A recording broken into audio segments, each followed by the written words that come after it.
guys wake up in the morning and be like, okay, cool. All right, what we gonna do is stick a turbo on a time machine and give it all-wheel drive. It's gonna be fast than a motherfucker. This goddamn Honda Accord, aka the Honda Civic's big booty sister, is an all-wheel drive big turbo. To say that's a big turbo is an understatement. This is a big turbo K series. You talking about nastier than a jail cell full of gyrating elderly lesbians. We're talking about nastier than a we're talking about nastier than a Spanish gigolo. Exactly. What did he say? I get a swear.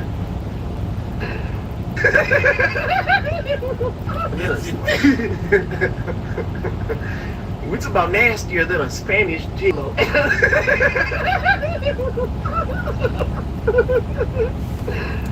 Damn, man, I can't get out.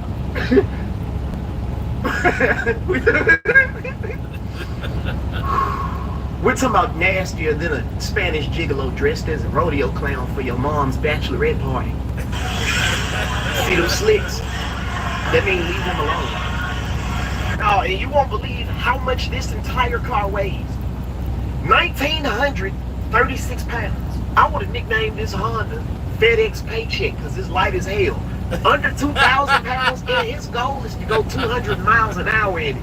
You gonna fuck around and go twice the speed of light in this motherfucker. I feel like Honda guys wake up in the morning and be like, okay.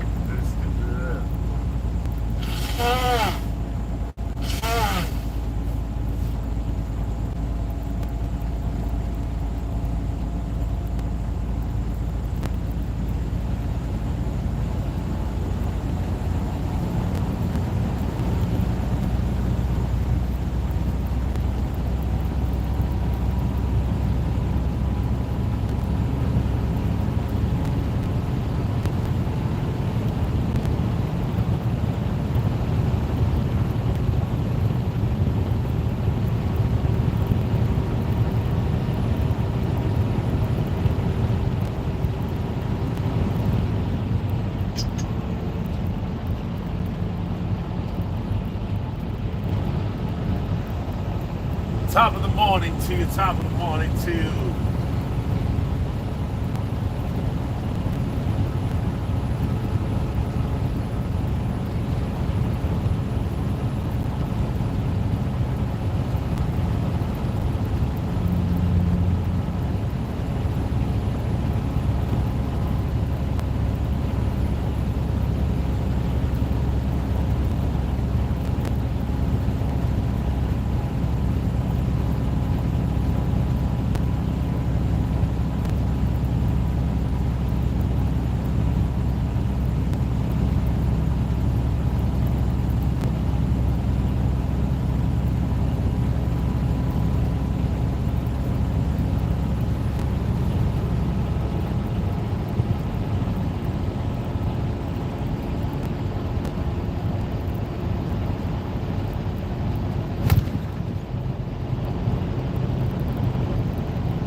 you're living with severe alopecia areata, it's time to grow out loud. The sheriff was just here at our shop, and boy, are we in trouble. Let's get started.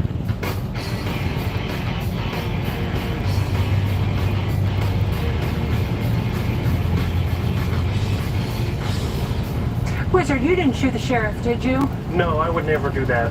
That's good. Especially to this guy. He's a cool guy. Yes, he is really awesome. We've got a great customer there.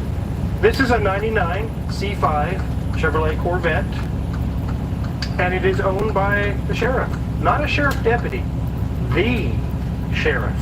So, it has been tuned, it has a few modifications to it, but it's in for quite a list of things, over $2,000 worth of work. A lot of it's just little knick-knack stuff here and there. He wants everything brought up to snuff to make everything crisp and clean and perfect, and I don't blame him. I really like this era of Corvettes. There's C3, 4, 5, 6, 7, all these different generations. You couldn't give me a free C8. If I want a Ferrari, I'll buy a Ferrari for the same money almost.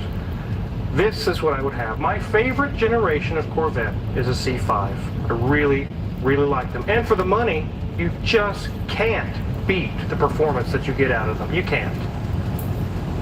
Let's take a look around this thing, and then we're going to go over the list of what is all wrong with this thing. Here's the beautiful front end of this C5. There was a cartoon years ago that had a man that would turn into a car, and it just looks just like it, the front of this. I know it was a C4 back then, but the C5 looks even more like it. Let me know in the comments, guys, which cartoon that was. I don't remember the name. It does have some really sweet wheels that have a red stripe on the rim around the edge. Very, very nice wheels. And the sculpting and the way they designed the C5 during these years is why I think it's the favorite. The way it curves up like this. It has the narrowed tail lights, not the perfectly circular ones. All the angles, all the different, the way everything comes together on these is just beautiful to me. Let's go ahead and jump under the hood. Here we are under the hood with an LT1. 345 horsepower, 350 pound-feet of torque. You guys just saw a C4 Corvette in here that had the LT4 engine. This engine has even more power than the LT4. It has had a cam and a few mods and tunes to it, but nothing too serious. It runs very, very well.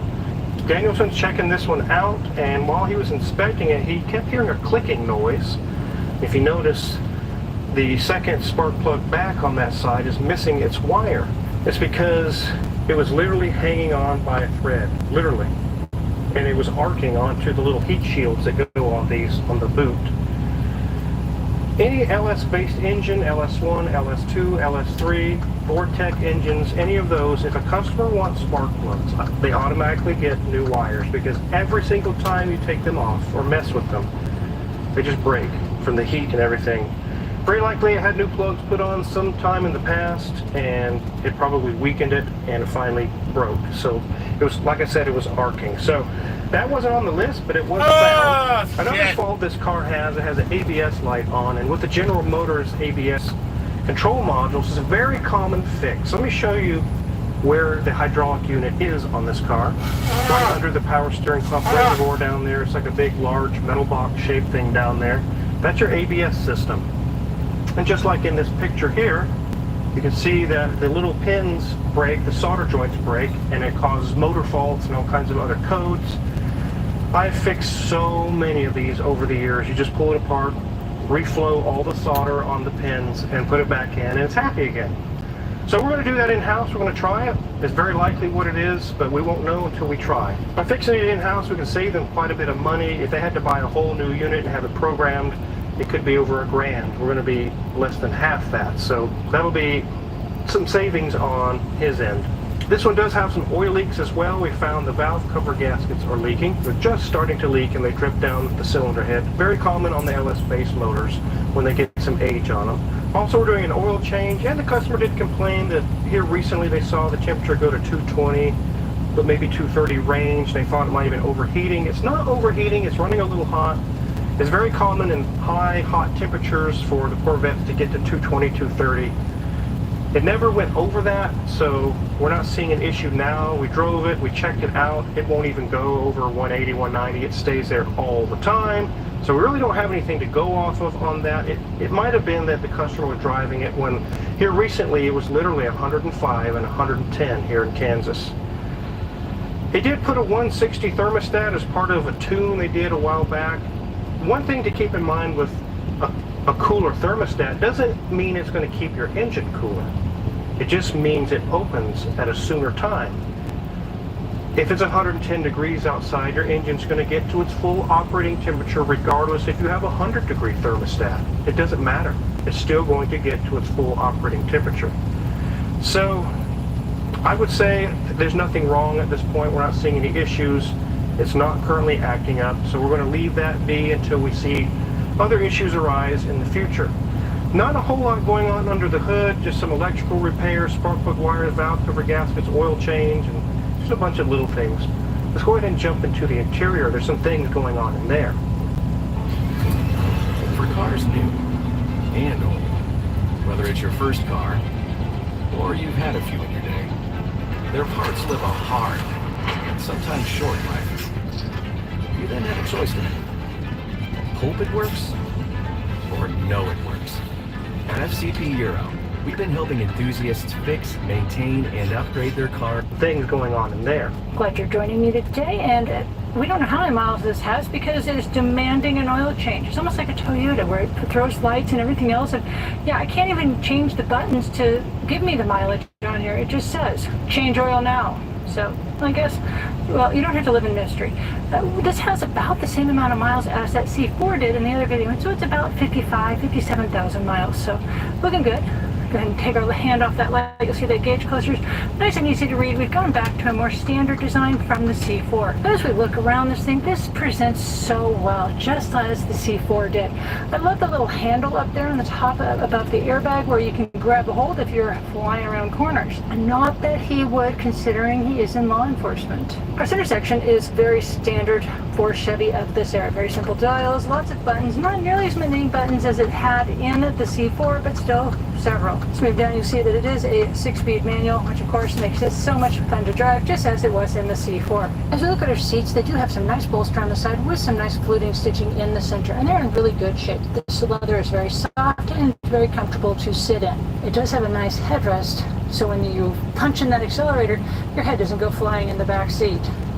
As we look at our door card, everything's looking nice over there. We don't have two-tone like we did in the C4. Everything has gone to this very dark, kind of very, very dark charcoal, almost black design with this lovely red reflector there.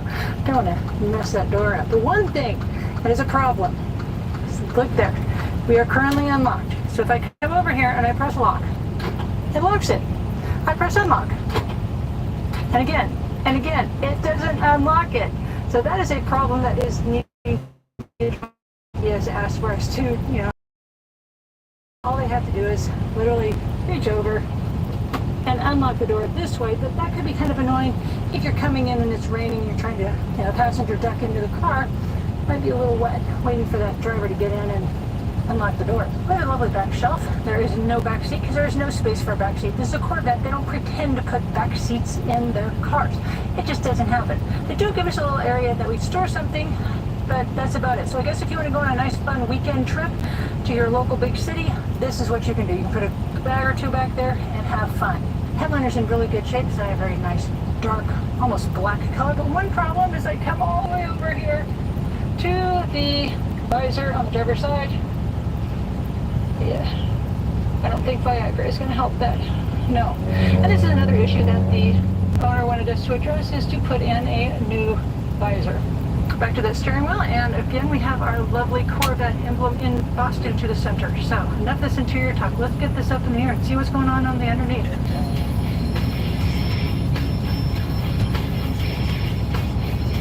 So here we are again, just like the C4 you just saw. It draws air from underneath the bumper here up into our cooler and condenser, radiator, and everything going on there. Everything's clean, nothing serious going on with leaks or anything like that. There's another cooler as well. These do have a notorious issue with the harmonic balancer. It can get wobbly.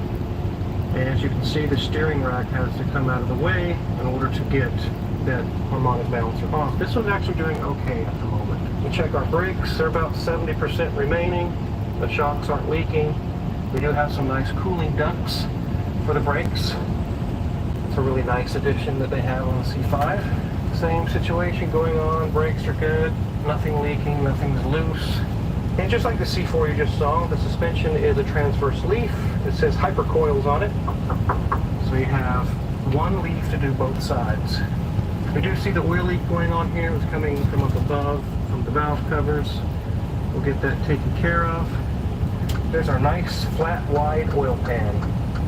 In order to accommodate the low clearance of the car, we'll be doing an oil change and a filter on this one. Here's our dual exhaust. And everything is kind of hidden. There's a torque tube up in there. You can kind of see it that goes to the rear. We don't always see a transmission here in most other cars, but just like a Porsche 928 or a lot of Ferraris, things like that, the transmission's actually back there, not right here behind the engine. We can see here we have really cool engineering with the body. Here's our body panels. Is actually part of the structure of the car as well. Here's the transmission directly connected to the rear differential back there. Kind of a transaxle. And here's our hypercoils again with our big transverse leaf spring. Brakes are like 80 or 90% back here. Nothing leaking. CV boots look good. Sway bar links in the back look okay. Pads are at 80-90%. Nothing leaking, nothing loose. We do have some aftermarket that goes in the back, some boreless. A nice little S shape here that goes out towards the center. Looks real nice. Let's get this thing on the ground.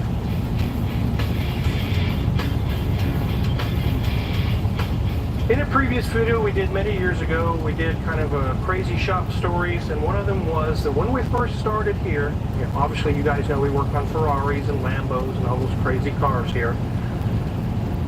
The local community wasn't used to seeing those cars in town, and they started seeing them coming and going out of this building. And luckily we're kind of buddies with the sheriff who owns this car. They actually let us know. He got some calls from 911 dispatch that the people in the community were actually calling and complaining.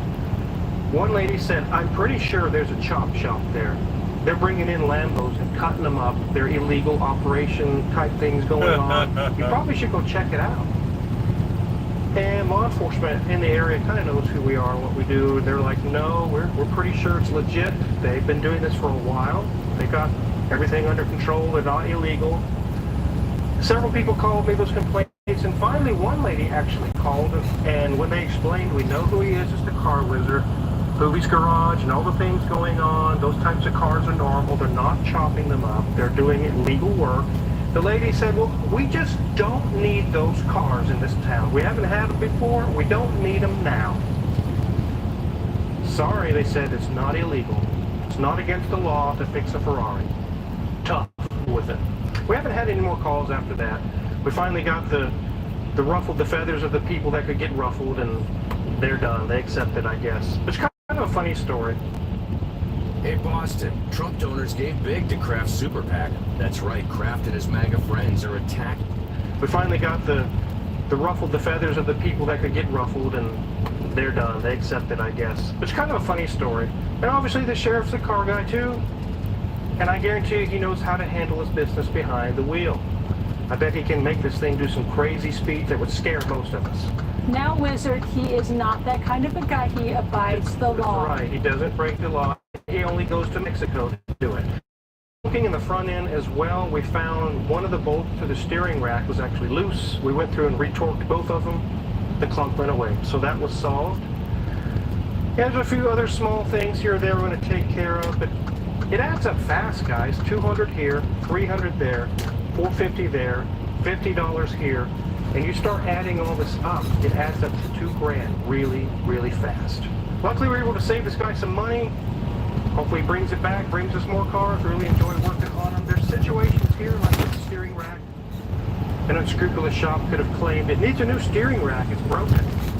No, it just needed the bolts retorqued. But I've heard so many stories of people saying they've had parts replaced that totally were not necessary to be replaced, thousands and thousands and thousands of dollars later, and then they find out they never even needed this or that part, and it really makes people angry, and I can imagine and understand why. So thanks to the Sheriff for bringing us this really sweet C5 Corvette. I love the C5s. If you're curious what kind of tools we're going to use to work on this or any other vehicle in the shop, check our Amazon affiliates link in the description below.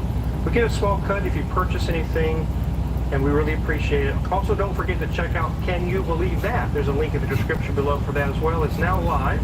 There's really sweet videos there for you to watch. It shows a completely different side of the car wizard you've never seen before. Hit the...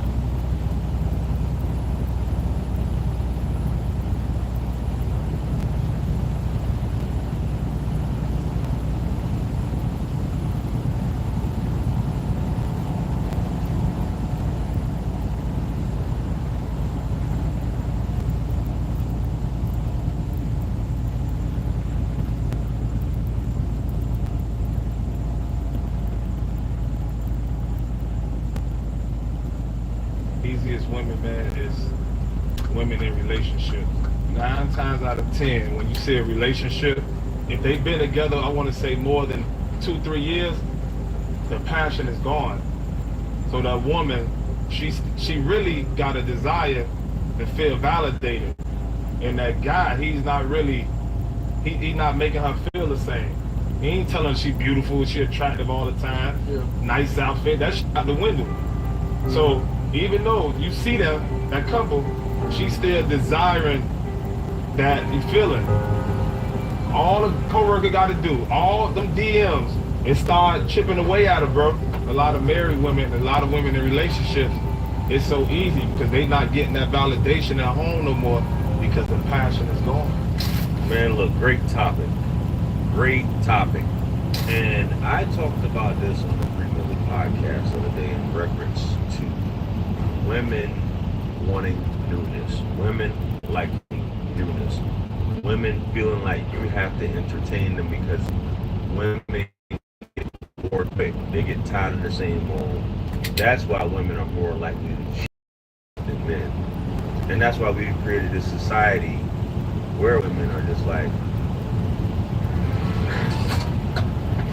hey!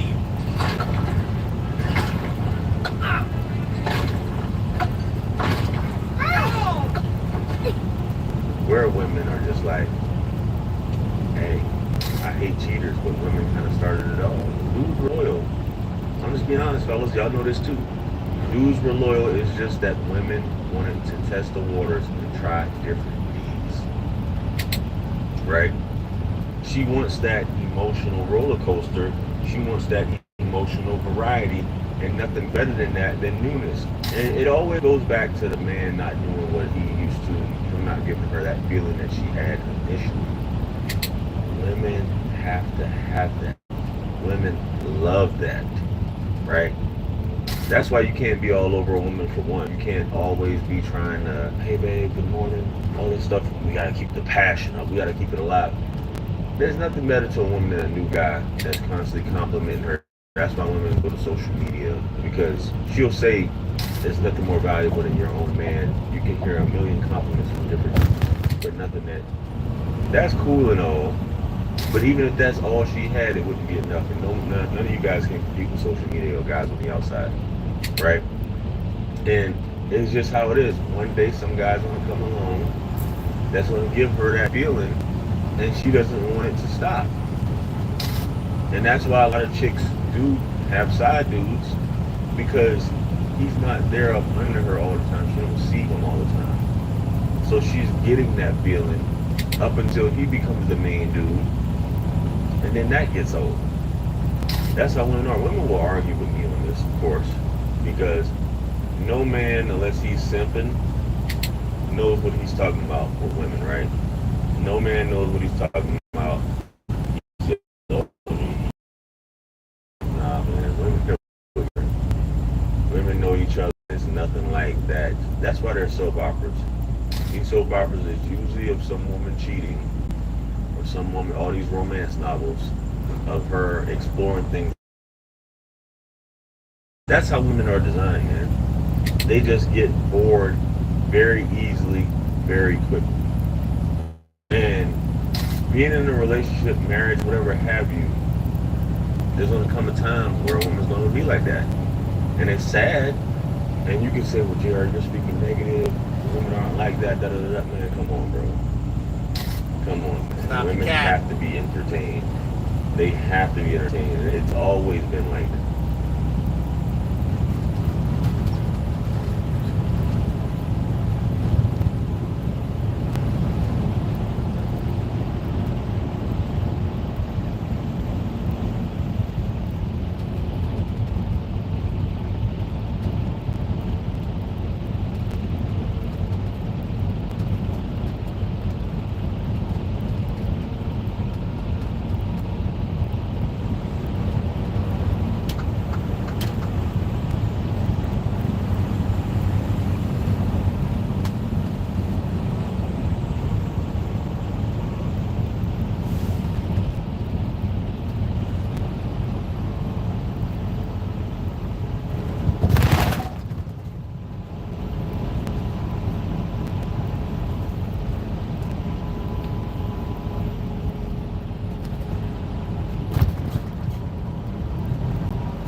your bag, sir? Who gave it away? Oh, you the Geico Gecko!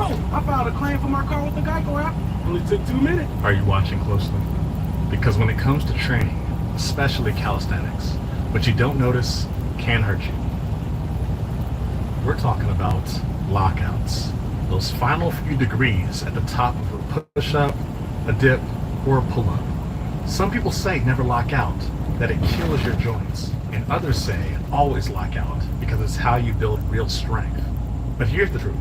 Lockouts aren't the enemy. Passive movement is. Let's start with this. What is a lockout really? A lockout is just the end of a movement's range, where your arms or legs go fully straight under tension. But a good lockout still requires muscular control. So, should you lock out your joints? That depends on 3 things.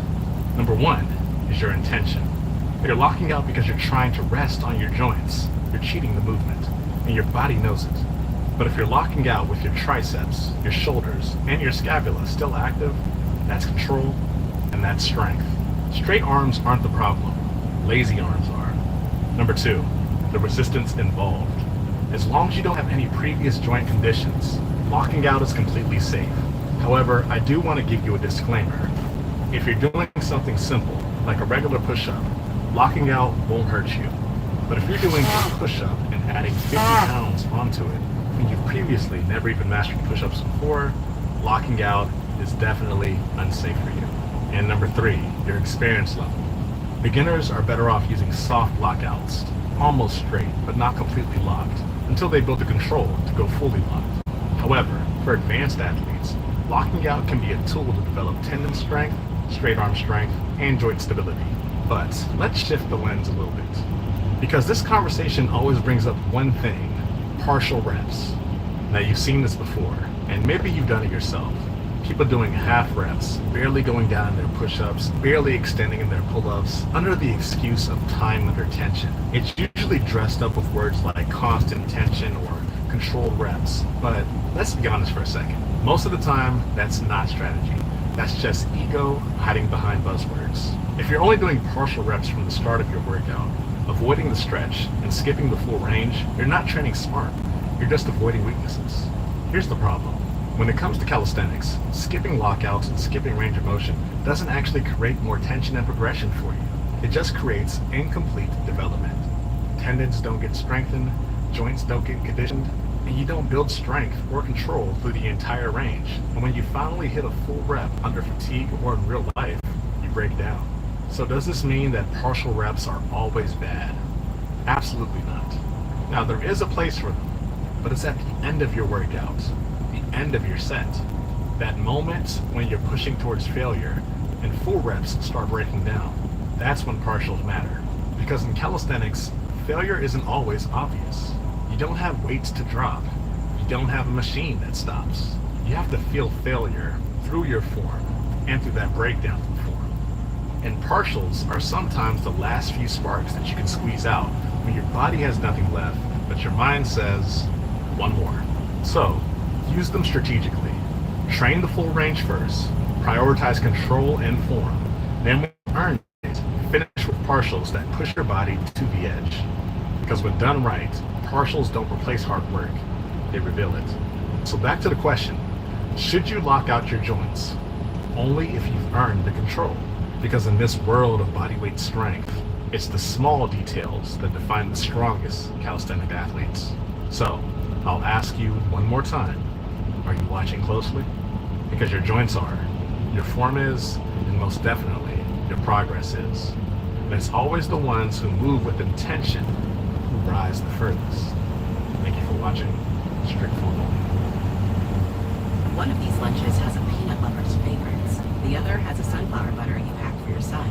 You do your best to help them avoid food allergens, but accidents can still happen. Xolair is an FDA-approved injection proven to significantly reduce allergic reactions from accidental food exposures. Taken once or twice a month, it focuses on the source of food allergy reactions. For adults and children as young as 1, Xolair is effective in reducing allergic reactions to a single or multiple foods. Don't use if you're allergic to Xolair. Xolair may cause a severe, life-threatening allergic reaction called anaphylaxis. Tell your doctor if you've ever had anaphylaxis. Get help right away if you have trouble breathing or if you have swelling of your throat or tongue. Xolair should not be used for the emergency treatment of allergic reactions, including anaphylaxis. Xolair is for maintenance use to reduce allergic reactions, including anaphylaxis, while avoiding food allergens. Serious side effects such as cancer, fever, muscle aches and rash, parasitic infection, or heart and circulation problems have been reported. Help reduce your child's food allergy reactions if an accident happens. Ask an allergist about Xolair. Stems flying insect fan trap attracts and traps bugs 24/7.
you ever dreamt of building a car in your garage that could embarrass Lamborghinis at a subway? Well, forget about paying a fortune, because today we're diving into DIY madness with 7 cheap kit cars that absolutely annihilate genuine supercars. From stripped-down Miata mutants to homemade track monsters pushing hypercar speeds, these wallet-friendly builds redefine bang for your buck. Starting with the K1 Attack. First up, yes, is the K1 Attack, also nicknamed the VTEC Assault. Basically, you take an old Honda Civic, chop off the body, and bolt on a Lamborghini-style tube frame and scissor doors. That, ladies and gents, is the K1. It's a mid-engine, rear-wheel drive, and total rocket. Despite costing only about $2,000 for the kit, this thing launches like a supercar. 1,603. Yes, it's basically a factory-built formula car for the price of a used Civic. The company will adapt it to pretty much any donor car that you have. Civic, BMWs, even Teslas can donate their parts. So, if you've ever wondered, can I jam a Tesla into a go-kart? Well, this is basically that, except it looks like $1 million with gold doors. I mean, just think about it. For a few grand, you could be paying years in this Roadster, threading corners like a Lotus or punching on the track with a Nissan GTR, all while your neighbor is still paying off their Lambo. Beautiful neighbor. Honestly, if you got a wrench in that kit, that could be easily you. Next, meet the MEV Exoset, the Miata on steroids. And if you own a first or second gen Mazda Miata, this kit lets you turn it into an exoskeletal missile. Essentially, you strip down your Miata to a bare chassis and bolt on the Exoset's tubular frame and panels. The result is a car that's about 30% lighter than stock. We're talking 14 to 1,700 pounds on the scales, lighter than most tiny exotics, and you won't get the reliability of the Mazda powertrain. And of course, it's cheap. The kit costs under $8,000 base build. That means for the price of a Miata plus a cheap donor car, you have a track weapon to compete with big boys. Also, the power-to-weight ratio is ridiculous. With the stock Miata motor, it's a pretty long, fast, but many builders put in LSs for superhero speed. An LS-powered Exoset can scare Lamborghinis. No joke. Its website even brags that, in right hands, Exoset's power-to-weight rivals a hypercar. So, would you rather sink money into a Miata or spend a little bit more than $8K and drive this? Comment below. Also, if you're new, subscribe, turn on that notification bell.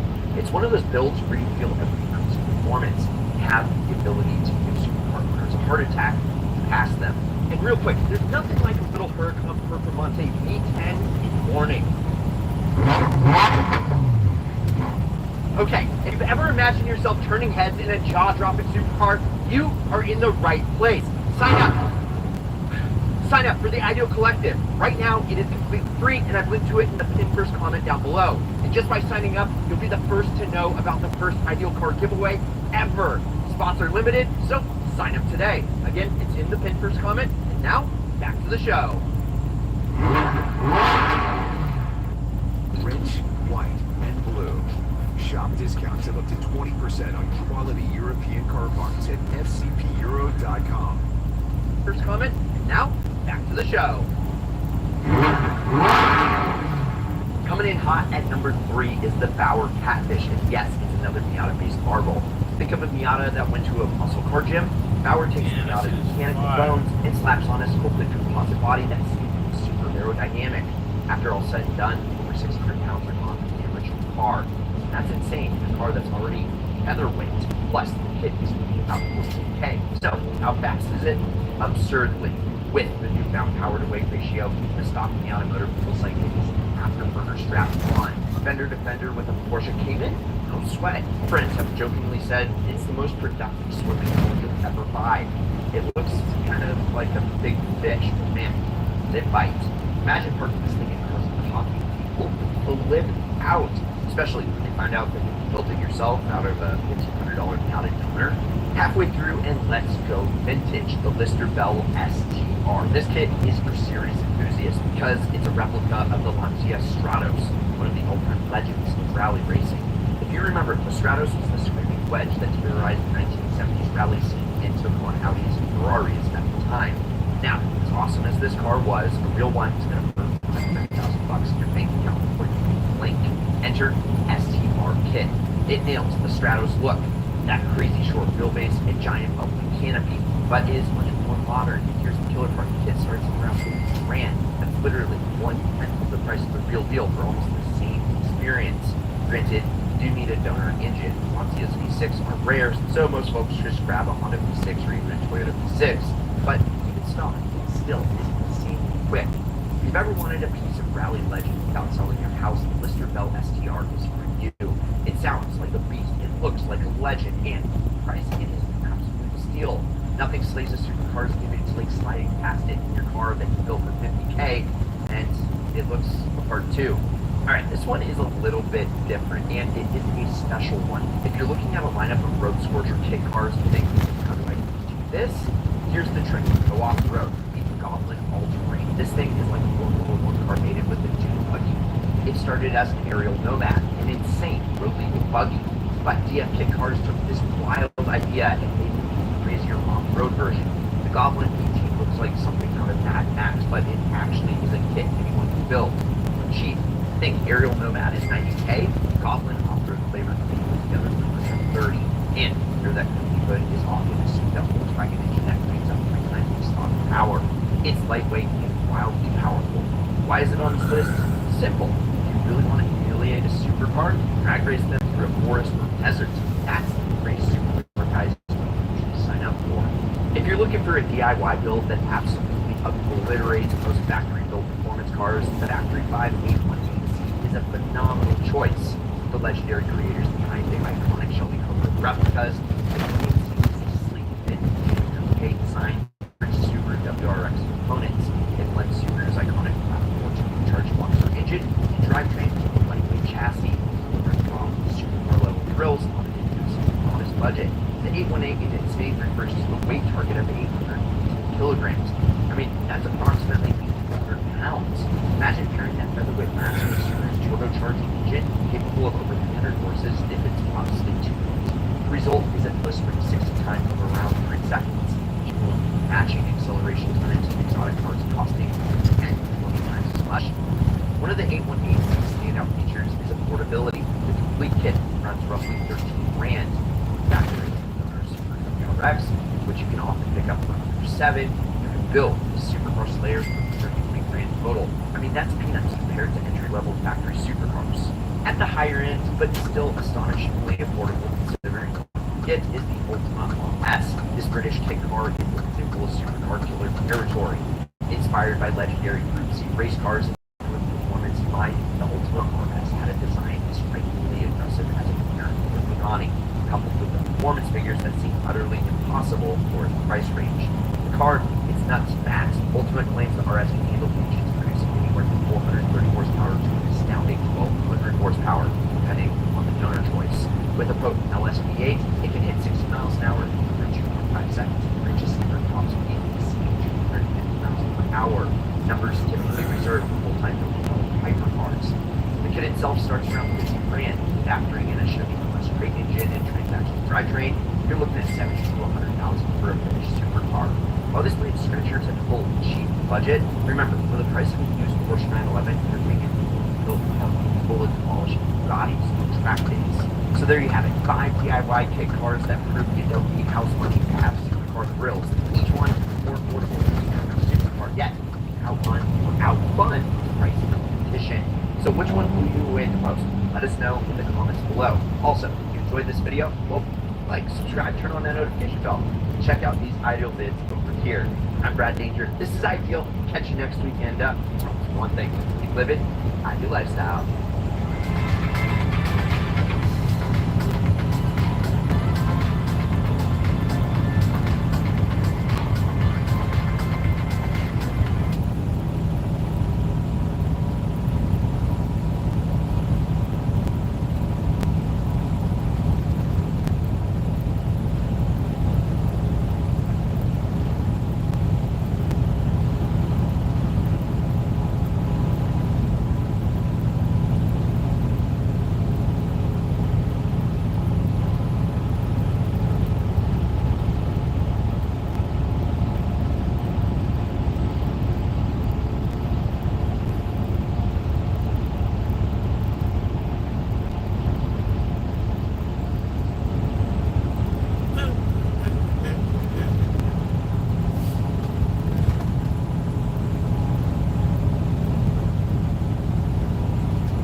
know in the comments what is something that is absolutely unforgivable in a relationship and ruins it beyond repair.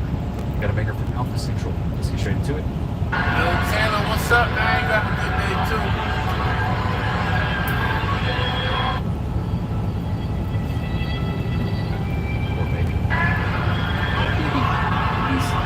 He's just a friend, though. Troy, like, God, why did I bring her here? Oh, brother. I've seen guys like that. That 1,000-yard stare, looking dead in the eyes. I've seen these guys.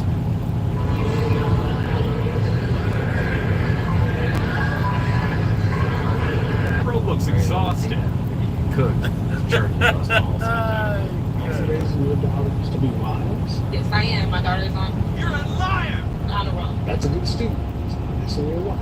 She's on honor roll. She has a nice personality. She's smart. She works hard. Sounds like a decent human being, but that is not a wife. What is a wife? She cooks. She's domesticated. She's a helpmeet to a cooperates with him. So all the things you just read down was raising a daughter to be a wife means you're preparing her to be in partnership with the man for a lifetime. So what kind of talks about relationship, Johnny? We have really long talks about relationships to make sure she's the wife that a man needs when that time comes. About what age do you think that time? For her, I hope it's like 30. Okay, so you 30? 30 years old.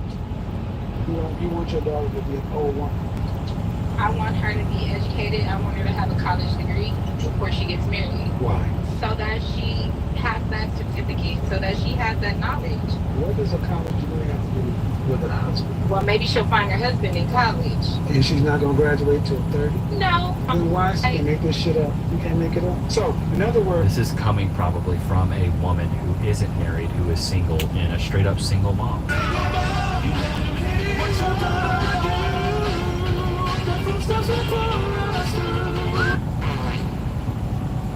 Single women keep women single, even when they're their own freaking daughters. Want her to be married when she's freaking 30. You get out of college when you're like 22. What are you gonna do for 8 years? Work on your career? You need to work on getting your rear in front of a man. So you get an actual relationship. Good Lord. First, you're raising your daughter to be another one of these single women. There you are. Why? Because Tell me why. what age does geriatric pregnancy typically start for a woman? 35. 19. Geriatric, 19. Boy. stupid, meaning old pregnancy. Oh. 35. So she gets married at 30. I thought it was 40.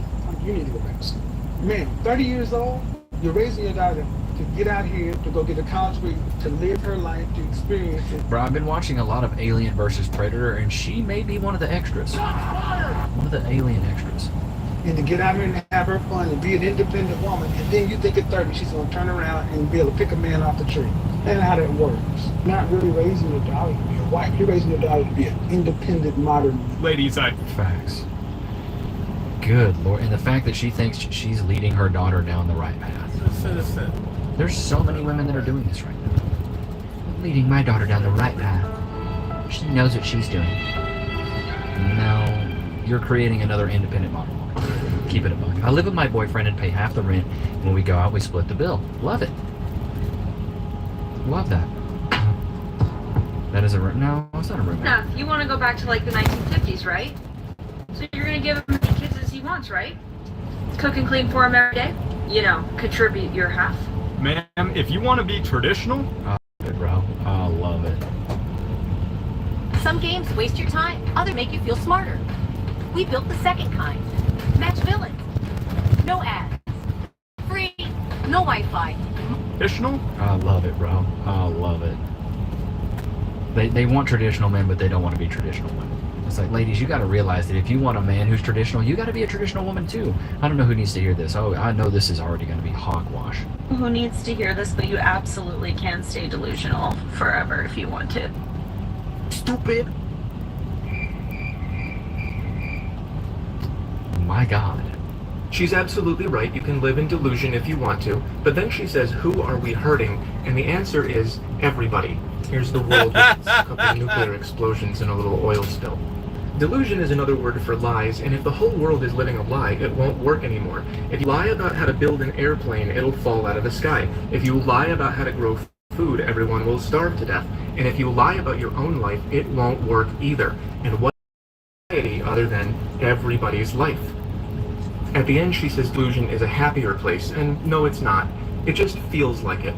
All delusion does is numb you out like any other. Don't allow Bro, he's got a point. It's like the whole red pill, blue pill thing.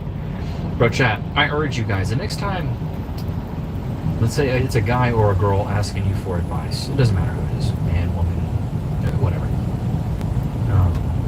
When they ask you for advice, you ask them this, like, do you want the red pill or blue pill? Like, do you want facts and reality, or do you want me to just keep feeding into this delusion? Like, which part do you want? And let them pick. I want the blue pill. Okay, cool. I'll just feed you lies and delusion. More than likely, if you feed it to them that way, they're going to want to know the truth. And then you tell them the truth. And if they still reject the truth, then it is what it is. You did your best. But that's something that I urge all women to do, is when your little girlfriends ask you, give me some advice, ask them, do you want the red pill or blue pill? Do it with your homies, too. Like, you want the red pill or the blue pill? And just shoot it straight to them. Most of the times, people don't want the red pill. They don't want reality. They really don't. They just want to just keep stewing in their delusion. The reason I'm single, since so many men love Is it because of your haircut? Maybe not. my comments and ask me or insinuate that they know why, is because I don't like the way that y'all think. Have you ever noticed that there's a million women online with 1,000,001 reasons as to why they're single, but none of the reasons is because of something they've done personally? It's always about somebody else. It's never about themselves. Ever include them. Facts. Sounds like she's never heard. It's the Victim Olympics, brother. It's woeisme.com.org. Oh, this is the Chop Man Epic. This is the CEO of Hoflation right here. As we're all very much aware, we are living through a chopped man epidemic. I did a whole episode on this. This woman is straight cooked. And You one of us, gang, always the force. She looks like the male native Indian. Oh my god. Big shortage of baddies. It's gone so bad to the point that I'm on ban warning, so I'm just gonna scroll. Have a blessed day. Mirror, mirror on the wall. Whatever you say, young man. if I see an attractive man, it genuinely makes my Yeah, okay, Jeremy Lin. day. I was walking on the sidewalk You in the same league as us, gang. earlier, and I saw a cute No self-awareness epidemic. guy in his car, so I waved Skill-based matchmaking. to him, and he's Why is this young man talking about cute boys? Oh my gosh, she's getting cooked. smiled back at me, and obviously Can't wait to this in a BP edit. he drove away after that. But You the wrong messenger. I was like, oh my god, a cute guy. God is testing me today. This was at 6:50 p.m. It's 7:17, and I'm still like, You are genuinely low-tier Becky. oh my god. And I feel like this is gonna empower me through my evening. Like, wow, I actually saw an attractive man today. Like, diamond in the rough, needle in the Jackie Chan got a lot of nerve. haystack. Seriously. These comments are These, oh my god, bro.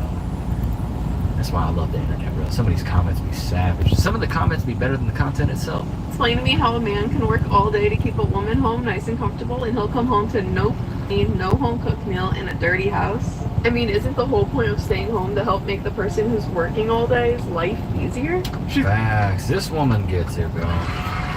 This woman gets it. Bro, the quicker we get back to realizing that we're both good at different things, the better life will be, bro. Was sleeping for night shift and our toddler wasn't having it. Hi, so this is actually a form of Boy, if I would have did that as a kid, my tuchus would have been tanned. Go get a switch. Would have been the next words out of my dad's mouth. intimate partner violence. Sleep deprivation is unfortunately a very common AUSC tactic that is designed to punish the victims as well as chastise them further for any mistakes they make while exhausted. In the critically acclaimed book, Why Does He Do That?, it is even considered one of the most serious forms of physical harm. And despite the male-centered title of this book, women are capable of it as well, clearly. No! Report this mage. How is...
Hello everybody and welcome again to my channel. I'm Anna with you, and today we are making fun of my costumes.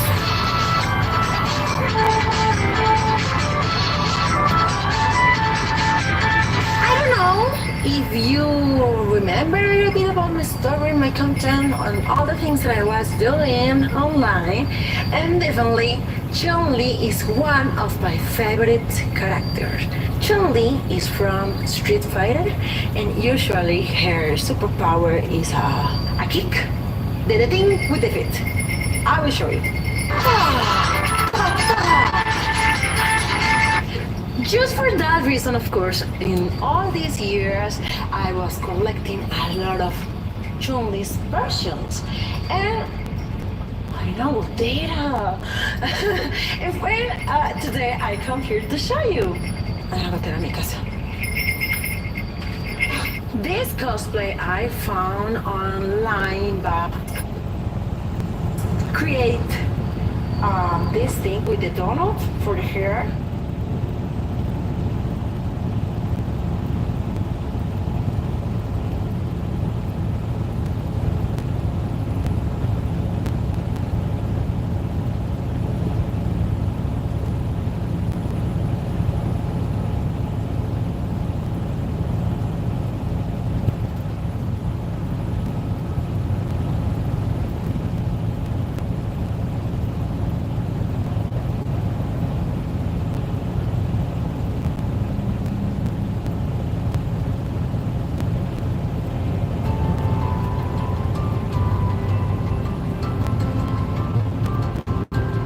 Yo, did you think that dressing well was gonna be easy? I know what, for 10 years, I thought I was killing it. But I eventually started dressing well, and I've helped a lot of guys do the same. The reason why it took me so long is because I was basically doing it by myself. Looking back, I wish I would have done things smarter to speed up the results. So to help you step up your menswear in the fastest and easiest way possible, here are 40 brutal truths about dressing well that I wish I knew sooner.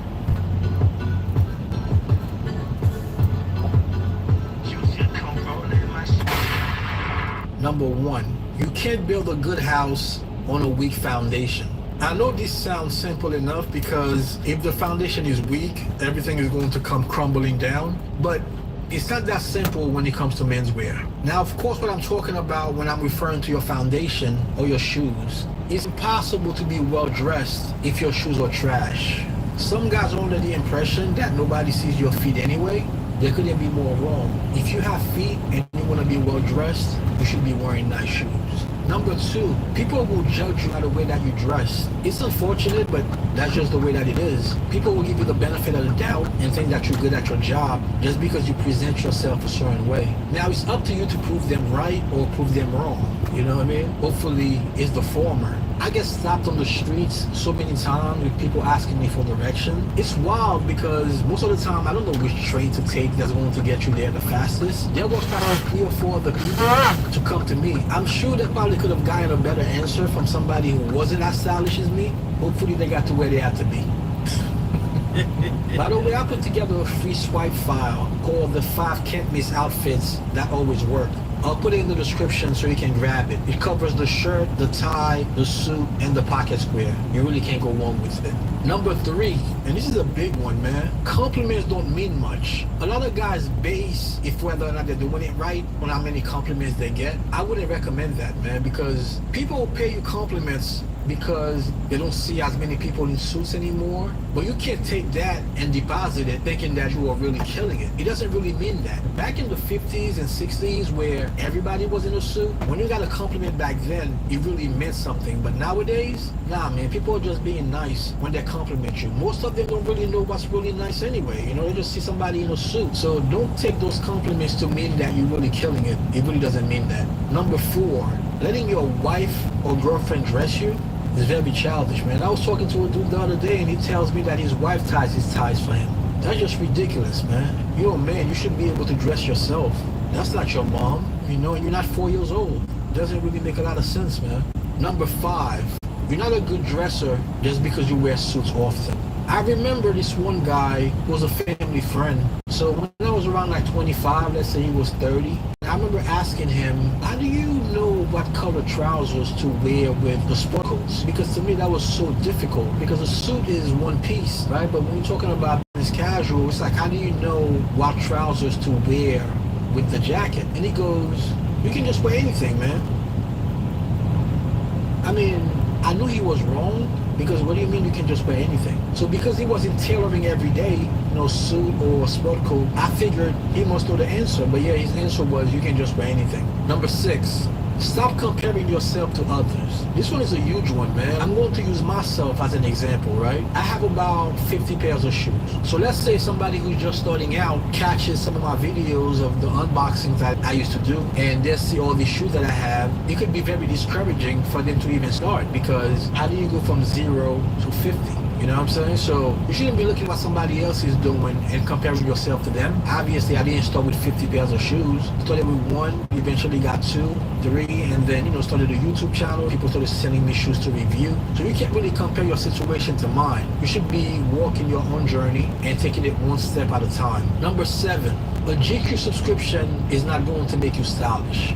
I remember when I first got a job where I had to wear a suit. I got a GQ subscription and became obsessed with menswear. But it took me a while to realize that the information that I was reading in GQ really wasn't going to lead me to the right place, because it was very trendy. The last thing you want when building a wardrobe is to invest in pieces that aren't going to last you a long time, because by next year they're out of style. Number 8, don't take menswear advice from celebrities, man. This one is crazy. I never really understood it. So just because somebody's successful in their field, let's say like an actor or some type of athlete, you think that they know how to dress?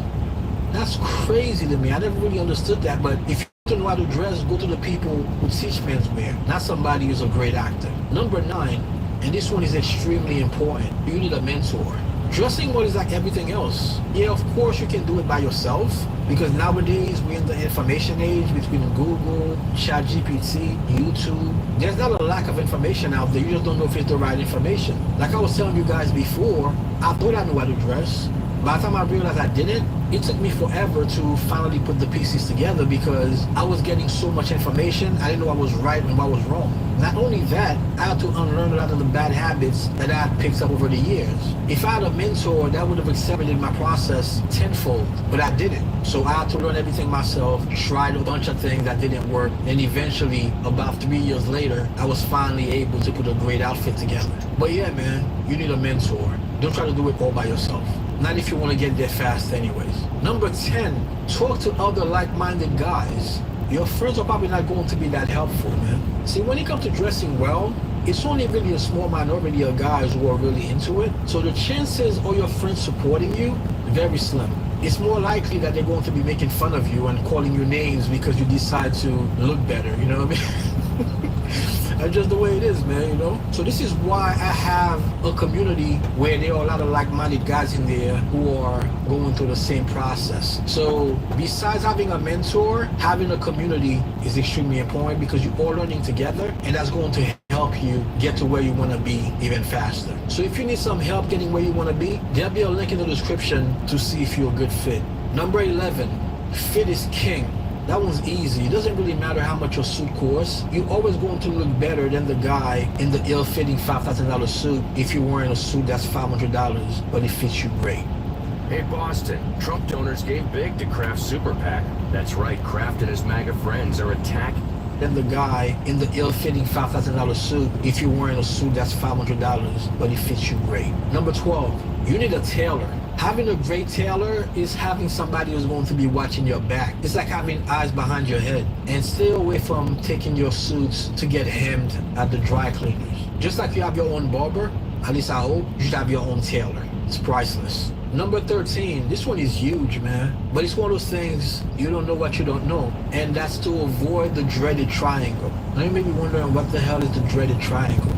The dreaded triangle is when your suit jacket is buttoned, but your shirt is still visible underneath the buttoning point. So you never want your shirt to be visible because it just looks sloppy.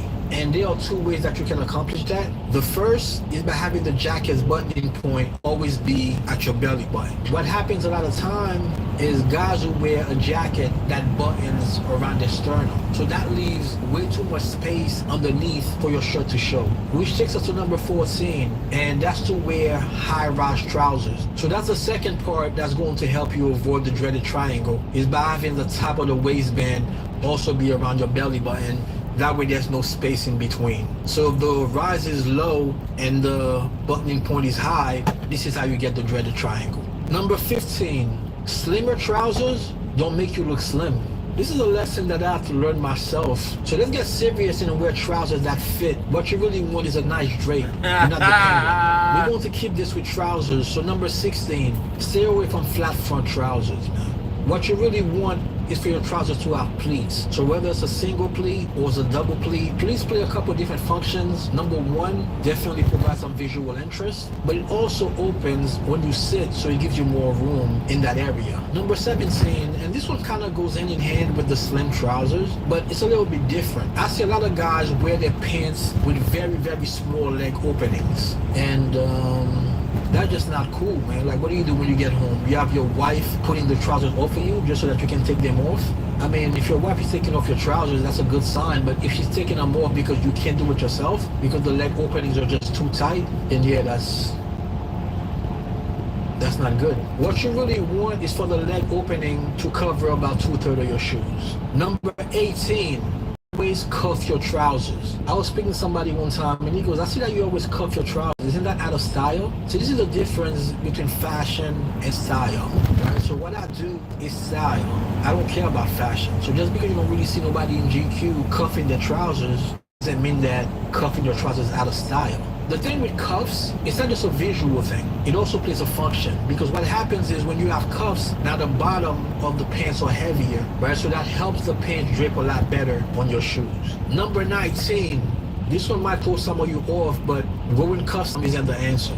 People think that if they go custom, that means that the suit is going to be made for them. Yeah, it's made for you, but that doesn't mean that it's going to fit you. When we're talking about custom clothing, you still have to deal with a human being taking your measurements. So that person can be making mistakes. Not only that, a lot of guys, they're not even really sure what they like yet as far as their style. They go custom right away and they start focusing on all the wrong things, like contrast buttonholes and things like that. I would definitely recommend that you start with off-the-rack suits before you start going custom. Because once a suit is custom, let's say it doesn't fit you or you don't like it, you can't return it. Versus if it's something off the rack and you haven't gotten it tailored yet, you can simply return it.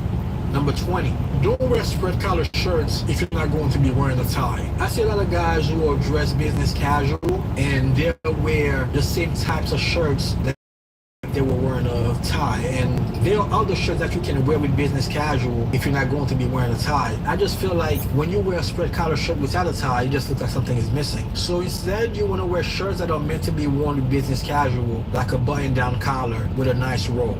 Number 21.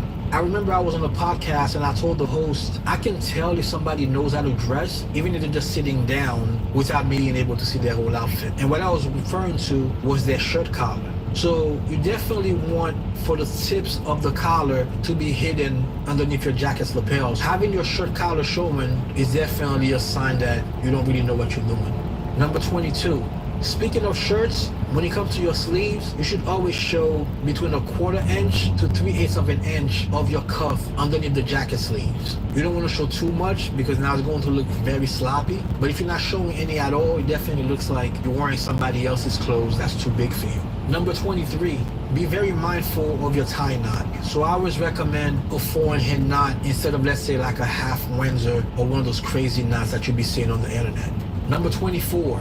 There are a lot of things that you can scamp on, let's say you want a budget, but one thing that I really wouldn't recommend that you take for granted is your tie. I've met a lot of guys and most of them wear ties that they got for Christmas, Father's Day, or their birthday. If they do go to the store and get themselves a tie, they end up getting something ugly, something that's very shiny, because good ties are expensive, you know? But I definitely think that your tie shouldn't be what you scamp on. If you're looking to cut corners, it's way too visible and you can take those types of chances. Number 25.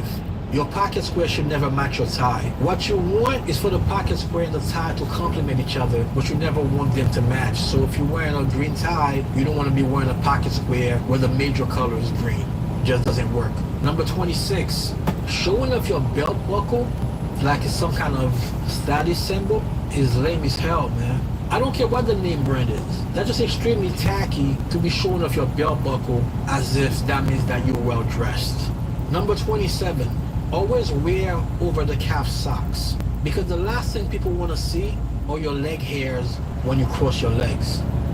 Number 28, speaking of socks, stay away from those heavily patterned socks, man. I know a lot of guys think that wearing some crazy socks is going to set me apart. A lot of guys will be wearing these crazy colored socks, don't even be wearing nice shoes, which doesn't really make any sense because now you're calling attention to your feet even more and then you're not even wearing nice shoes. Number 29, you want to set yourself apart from other guys? Always polish your shoes, man. Two guys can be wearing the same exact pair of shoes, but if your shoes are polished and theirs aren't, that puts you right here while they're somewhere down here. Number 30. This is the take that I'm probably most known for if you're just discovering me now for the first time. But light brown shoes don't go with navy suits, man. You can't go anywhere and not find a guy in light brown shoes and a navy suit. It's almost like a code, like it's been passed down from generation to generation. And nothing could be more off-putting than having shoes that look like flashlights next to darker trousers like navy. So you never want the suit to be darker than the shoes, because what happens when you walk into a room, all the attention is going to be on your feet as opposed to being on your face. Number 31, don't overdo it with accessories. So with me, I always wear a watch, I always wear a lapel pin, although I just realized I'm not wearing one today, but that's simply because I forgot it. Of course, you know, if you like rings, you can probably throw on a ring. I'm wearing my wedding ring, but guys definitely get carried away. They're wearing like 50 bracelets, like 5 rings. That's just doing way too much. Number 32, speaking of watches, if you're in a suit, you want to be wearing a dress watch and not a tool watch. I've mentioned this plenty of times before, and sometimes I get pushback because a watch is something that's very personal. So some guys, they like their chronographs and feel they can wear it with anything, but you really can't. When you book flights, you want luggage that slows you down. Your gear, your essentials, your memories, you name it. All it takes is one piece of cheap luggage to turn excitement into frustration. So some guys, they like their chronographs and feel like they can wear it with anything, but you really can't. You need something that's nice and small that's going to fit nicely underneath your shirt cuff. And while we're on the subject, number 33, if you're wearing a suit and you're wearing a dress watch, you should be wearing it with a leather strap. A metal band is cool, but that's more casual. I don't make the rules. Number 34, always buy the best that you can afford. It's better to buy less and pay more than to buy more and pay less. So for example, it's better to buy one pair of shoes for $500 than to get 2 pairs of shoes for $500. Now of course budget plays a part into that, but if you do have the budget, it's better to buy the best that you can afford because the quality is going to be so much better, and in most cases that means that it's going to last you a lot longer, and at the end of the day you're going to be happier with your purchase because now you have a better product. But that takes us to number 35. Price doesn't always mean better. A lot of guys, they feel like if they're wearing a certain name brand, that means that they're killing it, you know, because that brand is known as a luxury brand and whatever they sell is really expensive. But it doesn't really mean that. There are a lot of brands that you never heard of that run circles around those luxury brands that you find at your local mall. What you're paying for a lot of time is the name. It's not really the quality. Number 36, and this is one of my favorites, and that's to dress for the season. When I first got into menswear, I used to wear the same suits all year round. If it's in the winter, I would throw on a jacket, and if it's the summer, I would wear it without a tie. That never really worked, man, because I was either too hot in the summer or too cold in the winter. So it's very important that you wear fabrics that matches with the season that you're in. So we're talking about tweed and flannel in the fall and winter, and linen and knapsack in the spring and summer. Extremely important. That just puts you on another level when you dress for the season that you're in. Number 37, every man doesn't need a black suit, regardless of what your favorite celeb has to say about it. Of course you can get one if you like it, but you want to make sure you have all bases covered first with the grays, the navies, the browns, before you get into black. It's not necessary. Number 38, never rent a tuxedo. Every man should own a tuxedo, even if you only get to wear it once a year. And one thing that I realized is once you have a tuxedo that you really, really like, you're going to find places to wear it. Number 39, simplicity is never too far from elegance, and that's from Coco Chanel. Most of the time you're going to catch me in a pattern tie, but today I decided to go with a solid tie. And even though most of the time you're also going to catch me wearing pocket squares with illustrations in multiple colors, but today I'm wearing a white pocket square. A lot of guys might think this is boring, right? So they might want to wear some crazy colored shirts like burgundy or something wild like that. If I must say so myself, I feel like I look sharp as hell. You can't never go wrong if you keep it simple. Number 40, dressing well doesn't have to take an eternity. I know a lot of guys feel like those two things can't go hand in hand, dressing well and doing it quickly. Nothing could be further from the truth. It never takes me more than 5 minutes to get ready. And that's because that's the way that my closet is set up. So if you want to learn how to get dressed in 5 minutes just like me, check out this video right here where I show you exactly how to do that.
Out of Gloucester.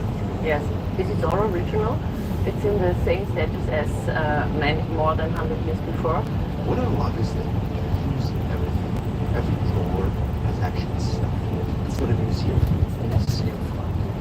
Made which was I think English. See, a English king would have to tweet on English king. And the really interesting thing is that he went to Vienna to get his measurement. Normally, also, people would come to the king. Yes, yes. Yes, this is so that really, was, he must have really loved yes, it was really, really famous.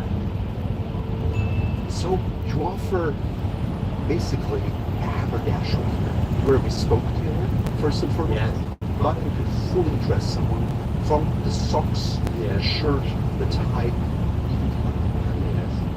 And if now also ready-made groceries but made with a lot bag. It is not normal like you can ever buy somewhere. It is made like that. It's a very high standard. High standard. It's not a mass production. Yes. So here, for example, this is a ready-to-wear shirt, right? It says size 38 and 15. Yeah. And tell me a little bit more about it. The style and the color is so you've got a little bit of tie space. You have like a medium spread. Yes. It's not too wide, not too slim, just right. Yes. And your interlining, it's very soft. It's soft. It's nice. Yeah. And the materials we design. Oh, you design the materials as well? So you don't just buy stock fabric. It's all made for you. Very nice. Yeah. I can see a scarf back there. It says Kniche on it too. Very beautiful. Yes. All original designs then. Oh, it's very soft. Is it cashmere? The cashmere. It's very nice. Yes. And then all hand rolled. Yes. Very nice. So you basically focus on the high end of classic men's. It should be the same like maybe 100 years. 100 years ago. One thing I also noticed that was quite interesting was your ties. What makes your ties so special? The ties are special because it is a quite heavy material. It's heavy silk. Yes. A medium interlining, wool interlining. Yes. wool interlining, and then the silk through the whole time. That's interesting. So your blue silk lining goes all the way through. Yeah, I can feel it. It doesn't end. Yeah, and if you feel here, you feel here the same. This is it's highly unusual. Why do you do that? The dyes stay if you don't stretch them too. We have climbing gyms all over the country, so we use Google Meet to connect with our staff. Now, automated note taking. Stretch them too much. But then it is always the same. It's always the same, like the feeling you have silk on silk moves better than silk on wool. The other thing I'm noticing here, you have little tags along yes, the way. we sew by hand and make a stitch. A loop. Our customers still wear ties. Which is rare these days. Which is good for us. So would you say your customer base is mostly Viennese, or is it international? They come from all over the world. They come from the States, they come from South America, they come from North in Europe. From Brazil? Yes. Also, yes. From Australia? We have from Norway to Italy to Spain, everywhere. So, talking to you, in your background here, I see some beautiful fashion illustrations. I'm personally a big fan of fashion illustrations. But these are special because they're not just any fashion illustrations. You are right, you're well informed. It's made by Ernst Schreigen, who was a designer in the 20s, from last century, and he works together with our shop and especially with Gisela Wolf Kniege, and he designed a lot of things for this company, especially our perfumes and yes. Yeah. Very nice. And he also established the first pret-à-porter collection for a men's tailor, and he created the first brand, or he wanted to create the first brand for tailor, and he was really successful. It was remarkable. It was almost like creating the first kind of brand identity. Yes. And the story, I think, goes that Mrs. Gisela Wolf met him on the street, right? Yes. And then what happened? As they talked to each other, and then they kicked it off. They started to work together. I think I read somewhere that she told him, "You have a nice suit. Where did you get it?" Yo, did you think that dressing well was gonna be easy? I know I did. For 10 years.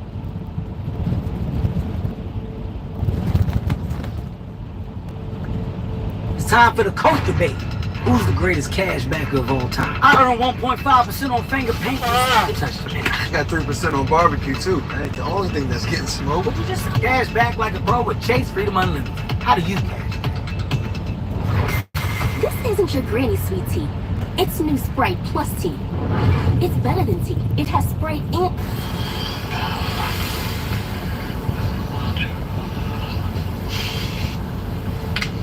Yo, what up, man?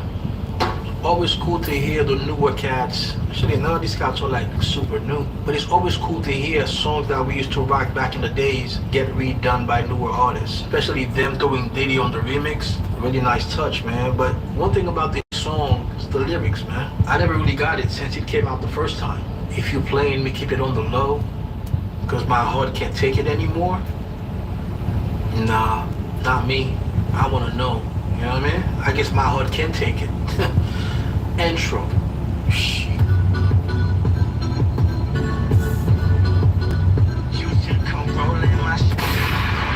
Yo, what up? My name is Vladimir Richer from ChaseandBrother.com. In this video, we're going to talk about 10 essentials that every man needs. let's go.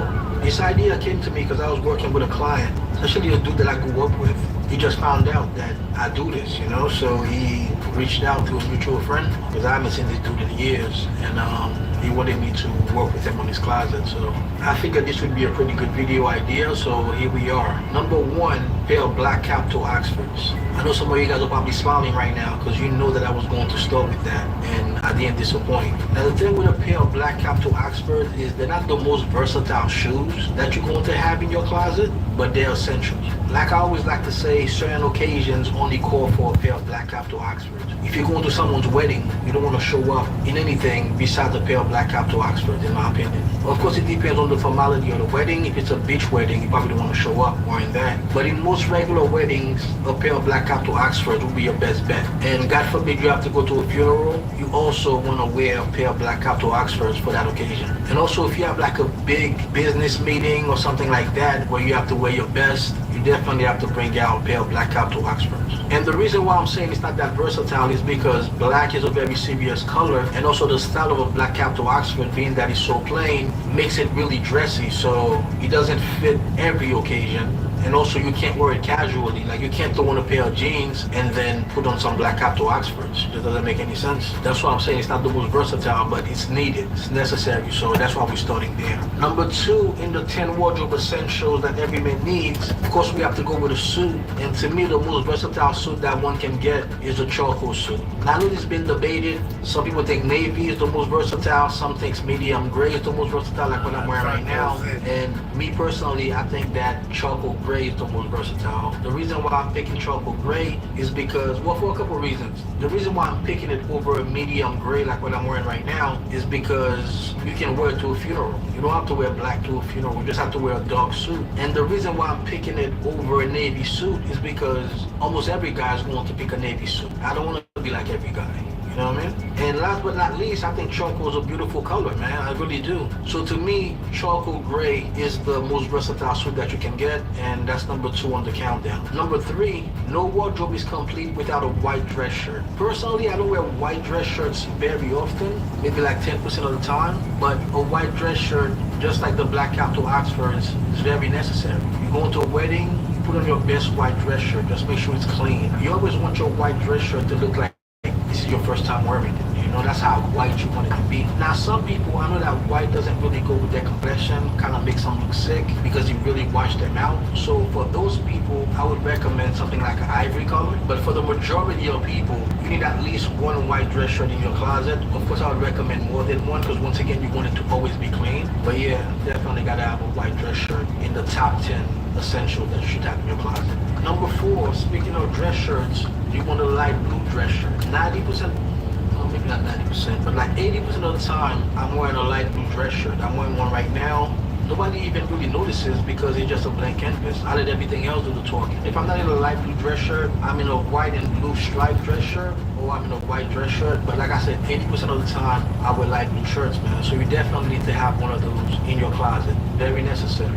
Number five, this is where things get really interesting. So number five, I would recommend a navy sport coat. No closet is complete without a navy sport coat, man. I don't care what you say, you really need a navy sport coat in your closet no matter who you are. Even if you don't like to wear suits, there are certain places that you can't get into if you're not wearing a jacket. Something like a navy sport coat, you can throw it over anything and you'll probably be good. You know what I'm saying? Maybe not a t-shirt, but if you wear a polo shirt or something, you can throw on a navy sport coat over that and you'll probably be good. So navy sport coats are very important. So that's number five. Number six, to go with said navy sport coat, you need to have yourself a pair of medium gray trousers. That's crucial, man. The medium gray trousers is one of the most versatile pieces that you can have. Even though we're only talking about top 10 essentials, but it can go with a bunch of other things that aren't in this countdown. But you definitely need the medium gray trousers because that's what you're going to wear with the navy sport coat. That's what we call the security guard uniform in the classic menswear world. You can also wear them casually, like I was saying. If you don't feel like wearing a jacket, you can still wear something like a button-down collar polo shirt with medium gray trousers. Medium gray trousers are extremely necessary. Once again, you need that to go with your navy sport coat. Number seven is kind of wild, man, because I really couldn't decide. So number seven is going to be your second pair of shoes. So that's what you're going to be wearing casually with your navy sport coat and medium gray out trousers. The problem is, me personally, I don't like when guys wear Oxfords with out trousers. There's something very incongruent about that look that just doesn't sit right with me. Although there is an exception, more on that later. So a pair of Oxfords is the most severe shoe that you can wear. Versus when you're wearing a sport coat and out trousers, you're not... Make every shower count with new Dove Mid Body Wash. Unleash your skin's potential. A dyed blue is slick-free, sets them free. Only Pampers Cruisers 360 have a 360 stretchy waistband. But yeah, I don't want to hold you guys. I know there's probably more people coming, but they just have to watch the replay to catch whatever they miss. But if you guys are ready, we can get started. Sure. Yep. So once again, this is dress for the season,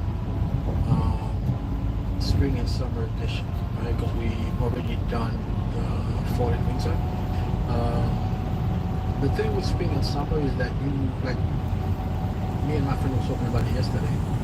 Like in the winter, you can bundle up, but it's like in the summer, there's absolutely nothing that you can do. If it's like that hot and you're outside, there's nothing you can do unless, even if you strip or to strip, you know, you're still going to be hot as hell.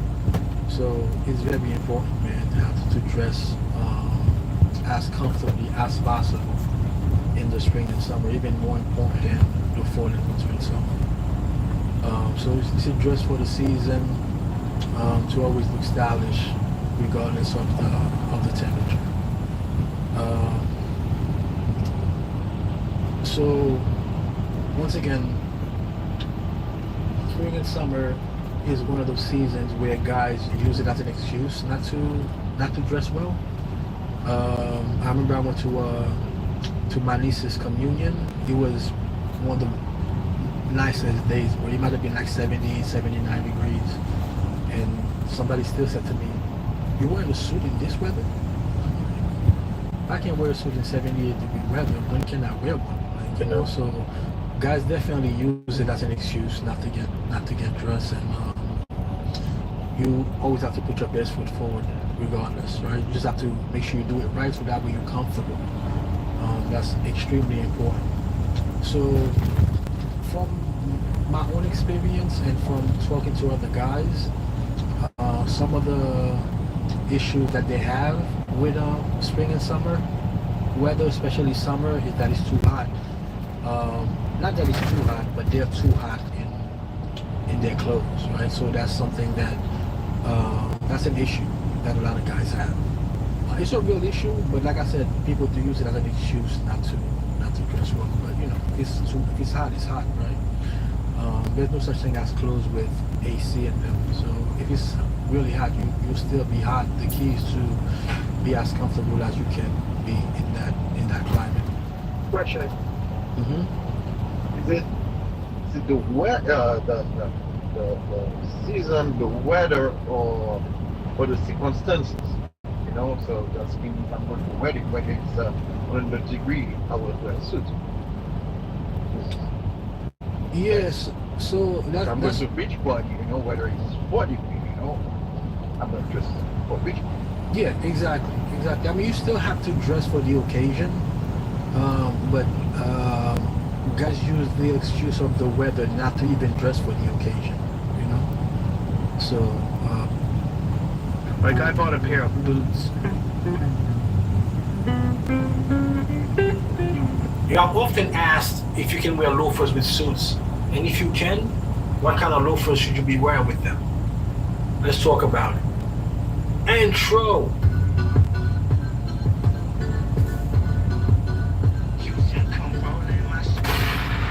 Yo, what up? My name is Vladimir Richer from ChaseYoungBody.com. In today's video, we're going to talk about what's better, penny loafers or tassel loafers. So yeah, one question that I get a ton, man. Actually, just this past Saturday, I was teaching a master class, and somebody asked if you could wear loafers with suits. That's a good question, because I know a lot of guys feel strongly about it one way or the other. And just to give you a bit of a background, back when I was starting my menswear journey, before I really fully embraced classic menswear, I wasn't the loafers with suit guy at all. You know, to me, you couldn't wear loafers with a suit. But at the same time back then, I was only wearing 4-season suits. I wasn't really into seasonal and more casual suits yet. So yeah, let's talk about it, man. I definitely feel like loafers can be worn with suits. I mean, it's not even a question. I've seen it done really well countless of times. I've done it. The way that you have to do it though, the suit has to be somewhat casual. To me, that's the only way that it really works. Like, I wouldn't recommend a worsted suit with loafers, you know? Although I've seen that done too. I just feel like if you are going to be wearing loafers, preferably you want to wear them with a more casual suit. What's a more casual suit? So a more casual suit is usually anything that's not worsted, let's say. Like 90% of the time, I'm in a casual suit, man. By casual, it could be flannel and tweed in the fall and winter, or it could be sealsucker, it could be linen, cotton in the spring and summer. So those suits have more texture to them, and to me, those work a lot better with loafers than, let's say, a worsted suit. I don't think there's anything wrong with it at all, and I feel like more guys should definitely embrace that look. A couple things you definitely want to do though when you're doing that look. I think it looks a lot better when the legs of the trousers are wider. Well, that goes without saying anyway. I always feel that the trousers legs should be wider, but I think even more so with loafers, it looks a lot better when that's the case. And also, you don't want the trousers to be too long when you're wearing loafers, because you definitely want the loafers to show. So those are two things I would really say that you have to look out for. Personally, I'm more of a suede loafers guy. At this time, I don't currently own any regular leather loafers, although I'm sure eventually I'll get some. But right now, all my loafers are meant to be suede. I just feel like with the casual nature of a loafer, with it being in suede, it's like a match made in heaven, you know? But what kind of loafer should one get? That's another really good question, man. I've always been more of a tassel loafers guy, but whenever I talk about tassel loafers, I usually have guys in my mention, guys who I respect, saying that they prefer penny loafers. My answer has always been, they're like 1 and 1A. You just go with the one that you like. Personally, I prefer tassel loafers because I like the visual interest that the tassels provide. I just always felt like penny loafers was more menish to me. But all the homies who I'm really cool with is actually from France. He feels the opposite. He feels tassel loafers look older than penny loafers. So what we're going to do today, we're going to unbox and try on 2 pairs of loafers. 1 pair of tassel loafers and 1 pair of penny loafers. I'll let you guys decide. Let's go. If you want to kill it in 2025, I have a free training called Dress to Impress. We talk about fall and winter menswear because you definitely have to dress for the season. We talk about the best shoes to wear for any occasion. And we also talk about accessories because a lot of guys either overdo it or they don't really use accessories to their benefit. The link will be somewhere in the description. Click on that if you want to attend the next one. Once again, it's free. Now back to the video. So the first one that we're going to start with is the tassel loafer. These shoes are for a brand named Breakfast. My first time speaking about them on the channel. They are designed in Stockholm, as it says on the box, and handcrafted in Portugal. Let's look at the box. So the model is the Mole 2 or Mole 2. I'm not 100% sure. Material, black suede. They come with leather soles. The last is number 22. And of course my size, which is a UK 7. Now let's take a look at the shoes. It's a really nice presentation, and the shoes come in 2 shoe bags. It has the Sweden logo. Should I say the Sweden flag in here?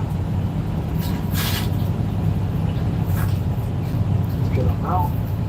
When you book flights, you want luggage that slows you down. Your gear, your essentials, your memories. All it takes is 1 piece. Get them out. And these are the shoes right here, man. Like I said, man, I'm a huge fan of tassel loafers. This is my first pair of black suede tassel loafers. The other one that I have are in brown suede. And this is a really beautiful shoe. As you can see, this would go perfect with the black suit that I unboxed last week. If you haven't seen that video, I'll link it somewhere up here. I'll also include it in the description. But yeah, tassel loafers are beautiful. Like I said, I really like the tassels. I just feel like they provide some visual interest. Also makes them a bit more casual in my view. These shoes come with a leather sole, and this is my usual UK 7. The last on these is the last number 22, and that's an almond shaped last in a standard fit. And this last fits my feet extremely well. When you wear Oxfords, you have the laces there, so they can cover a lot of sins as far as fit, but you don't get that benefit when it comes to loafers. So these are an extremely good fit for my feet. For those of you who don't know, I have a high step as well as flat feet, which is not really a common condition or common shape, if you will. So I'm always skeptical when it comes to loafers especially, but I had no problem with those whatsoever. Those fit me great. Now, how do I plan on wearing these shoes? With everything. You know, black goes with everything, but especially with my black suit, because when it comes to black suits, you want to wear them with black shoes, but I'm going to be wearing them with everything. Every single thing. These are great. Now let's look at the other pair. So this is the second one. The name of the model is the Hammer 2, and these are in dark brown suede. The sole is an urban sole, so it's like a rubber sole instead of a leather sole like my last pair. The last is the 19, and of course my size UK 7. Let's take a look inside. So just like the other one, of course it comes with 2 shoe bags, but with this one they didn't put the shoes inside of the shoe bag, so I just left it exactly the way I see it. So yeah, man, these are your penny loafers right here. And the reason why they call them penny loafers is because a lot of guys, I don't know how it started, but they would put a penny like right in here. Some guys would put a dime, but they're not called dime loafers. But yeah, so these are your penny loafers. The last, as I was saying, is a number 19. The difference with the last is this one is more round, where the other one was more almond, and this one is also wider. Actually, let's show them side by side so you can see the difference. Once again, this is last number 19, and this is last number 22. You can definitely see how this one is a little bit pointier, where this one is rounder. One thing that I love about Breakfast, besides them making nice shoes, is their sizes range from a UK 4 all the way up to a UK 14, which is really good because a lot of time I would do an unboxing and guys in the comments would tell me where I wear a UK 13 or a UK 12. Most shoes, they usually cap it around a UK 11 or UK 12. As far as the price, they're all the same, which is $339, which to me is a really, really good price for what you're getting. Back to the penny loafers. This is a dark brown suede, so a more common suede that guys are used to seeing. And of course, as I was saying, this is their rubber sole called the Urban. One thing I forgot to mention before with the previous pair, it's a leather sole, but it comes with open channel soles. Typically, with my shoes that I unbox, it's always a closed channel where you can't see the stitching. But with this one, it's open channel where you can actually see the stitching. But these are all Goodyear welted, and this one doesn't fit me as nicely as the last 22, but the penny loafers don't come in any other last but the last 19. It's not a bad fit, it's just that my feet aren't necessarily wide, although I do have flat feet, which sometimes can give it the appearance that they're wide when they're actually not. So because of that, it kind of gapes on the side a little bit, but it's still a decent fit. It's just that it's not as good as the number 22 last. Now I did get this in a rubber sole, but they also have it available in a leather sole, if that's what you prefer. I just wanted to have one of each just to see the way they feel. I prefer leather soles, but a lot of times when I'm buying my more casual shoes, I would get them in a rubber sole, which is what I did there with the penny loafers. So how did this collaboration come about? Well, the guys at Murdervis got a hold of me on Instagram and asked me if I'd be interested to review one of their shoes. And to be 100% transparent, I did not pay for these shoes. They were provided for free for me to review them for you guys. But everything that you've heard is 100% my thought. Murdervis did not get an advanced copy of these videos, so they're just seeing it now at the same time as you. Now, how do I plan on wearing this one? Same exact way as the other one. Only difference is I won't be able to wear this with my black suit, but this should go with pretty much every suit that I have, every casual suit that is. I don't plan on wearing it for my serious suits. Those are reserved only for Oxfords. But like I said, 90% of my suits are some kind of seasonal or business casual suit. And this is when I plan on wearing these, or definitely when I'm doing business casual. Especially when I'm doing business casual, I should say. because typically when I'm in a suit, I do prefer to wear Oxfords, although sometimes, like I said, I do wear loafers. But when I'm wearing business casual, which is like an out trouser and a sport coat, or with a polo shirt like what I'm wearing right now, this would be a great look to go with that. Both of them, actually. So this is exactly how they were wearing things. Now, which one do I like better? Penny loafers or the tassel loafers? I still gotta go with the tassel loafers. Part of it is because the fit is better, but nothing really changes as far as how I feel. The only difference is now I'm definitely going to be wearing penny loafers where I've never had one before. But when I look at the two of them, I still prefer the look of the tassel loafers. But this is strictly, 100% strictly preference. You know, don't feel like I'm saying one is better than the other. It just, to my eyes, aesthetically, I prefer over that tassel loafers look. But let me know in the comments, man. Are you more of a tassel loafer guy, or are you more of a penny loafer guy? Or is there like another type of loafer that you like? Because I do have another loafer. It's not tassels, but it's very similar. I forgot exactly what that style is called, but I did unbox it a few years ago. If you haven't seen that video, I'll link it somewhere up here. I'll also include it in the description. So yeah, man, that was my video on is it cool to wear loafers with suits? So let me know in the comments how you feel about Bergvist and whether or not you prefer penny loafers or tassel loafers. Hit the thumbs up if you like this video.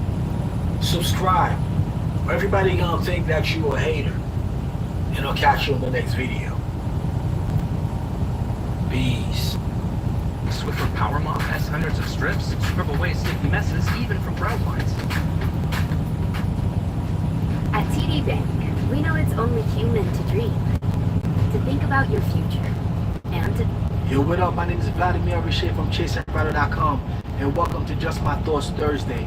In this video, we're gonna do an unboxing on one of my favorite pair of shoes, Carmina Double Monk in brown suede. Run my intro.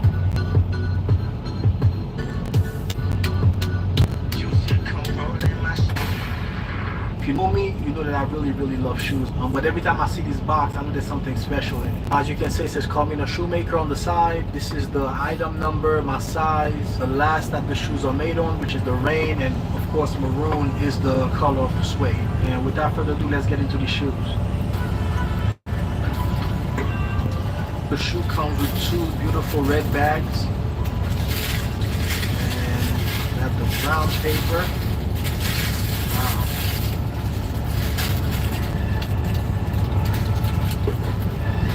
As you can see, this is a beautiful pair of shoes. To me, shoes is the most important part of somebody's outfit. And if you really know me, you know that I really love suede shoes. I love regular leather shoes as well, but suede shoes hold a special place in my heart. It's really for the guy that's really into shoes. Most guys are not really going to buy suede shoes. They're not really into it. Carmina is known for their suede, but Carmina suede is up there with shoes that cost twice as much. You can see why. This is a very rich suede, very versatile. You can wear it with a suit, like I'm doing right now. I'm actually wearing suede right now as we speak, and you can definitely dress it down as well and wear it with denim.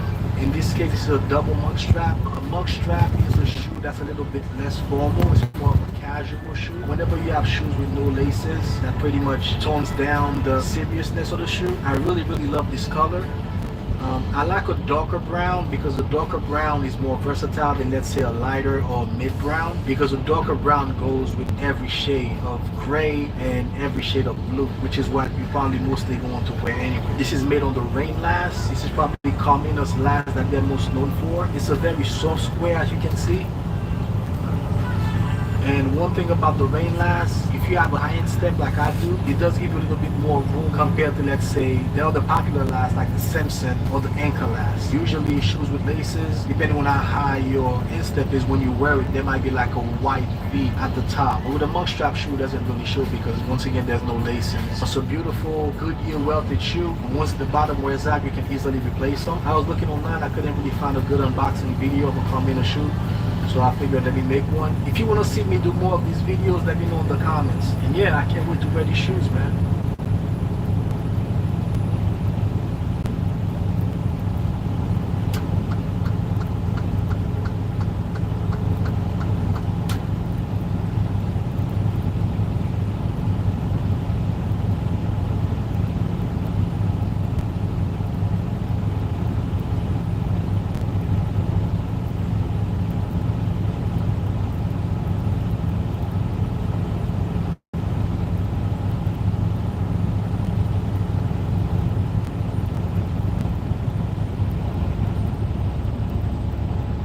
seen a lot of fairly well-built men, heavily built men go to Italy and say, make me an Italian.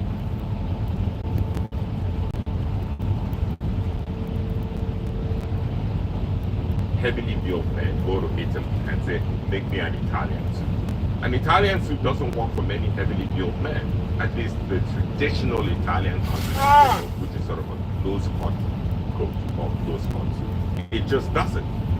And so if you're 250 pounds and you're 6'3" or 6'2" or 6'4", and you want to look like a runway model from Milan, it's not gonna happen. It's just not gonna happen. They're gonna make you a suit. They're gonna make you an Italian suit, but you're not gonna look right. You're not gonna be comfortable in that garment. That style is not gonna be suited for you. And the fit is gonna be almost invariably off. However, like I said, this is what they make. If you go to Naples or you go to or what have you, or even to Paris, if you go to Cifonelli or any of the Parisian houses, they have a specific style. I've seen a lot of fairly well-built men, heavily built men go to Italy and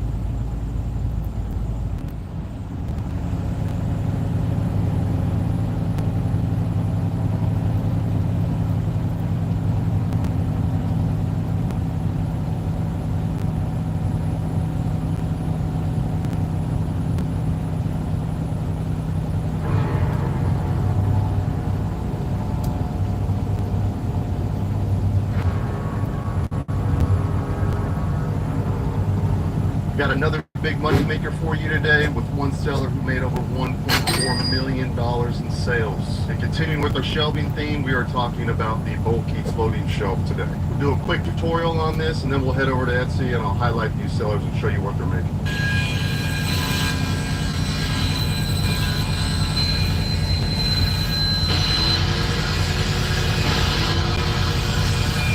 For the purposes of this video, I'm going to make a smaller one, a 20 by 8 inch, but I will just show you how the dimensions line up so you can make this as large as you want. Some of these sellers are selling up to 60 inches. The length of the top and bottom piece is going to line up with the length of these two side pieces. So if you want a 10-inch deep shelf, make these 10 inches.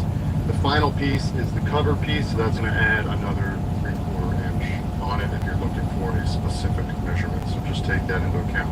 So if you cut this one at 9 1/4, 3/4 piece goes on top, you'll have a 10 inch, exactly a 10 inch deep shelf. Glue and brad nail, that's all you need to do. And then we'll put the cover piece on, glue and brad nail.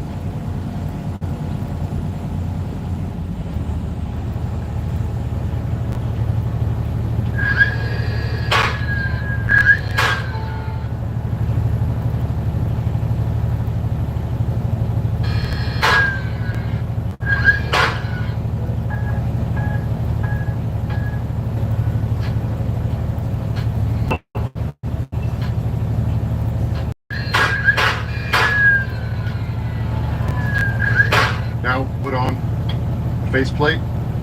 So that's going to, faceplate's going to be the width that you cut this, and then obviously measure it out.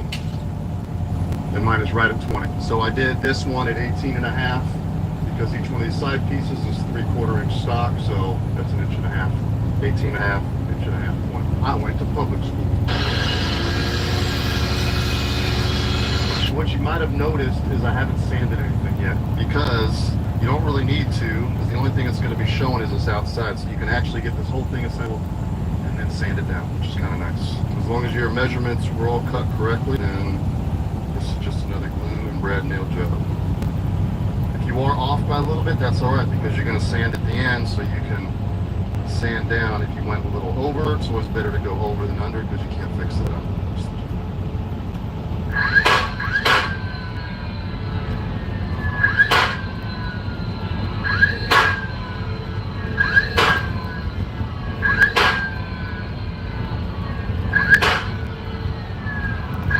It's crazy how simple this is, and that somebody just off of this, obviously probably making them a little more bigger, 24, 36, 48 inches long, has made $1.4 million in sales. Obviously, we're going to patch these holes, we're going to sand it up, and then I'll just show you how to make the mounting bracket, which is the floating part of this.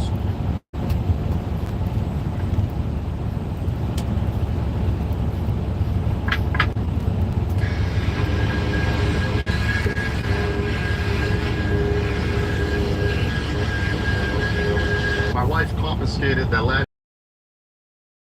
so I'm doing this one in carbon gray as well.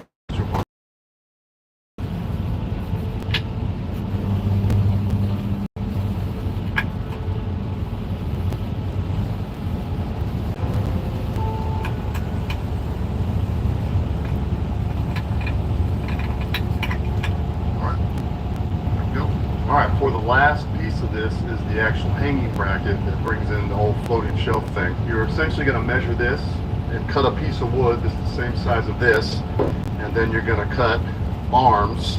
They're going to be the same size as this, minus the 3/4 for that back piece. And you're going to do 3 arms and 1 back piece instead. So we're at 2 3/8 by 18 7/16.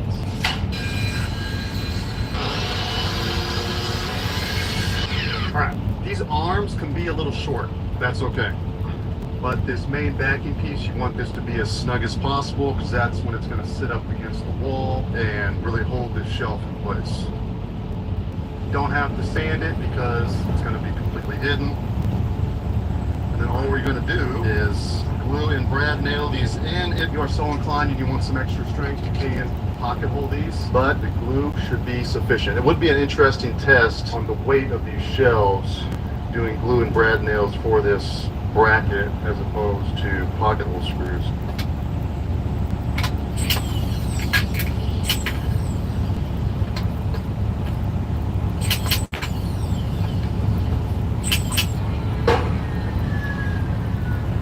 That's it, that's the bracket. I'm going to go ahead and put this on the wall and then put the shelf up just to show you how it goes. Alright, it would be best if you lined this up with some wall studs. If not, use a good drywall anchor to put these in. I actually have run out of long screws, so I'm using Craig screws, 2.5 inch, just to show you how this will work. Here's your level. And then all you're going to do is slide the shelf up.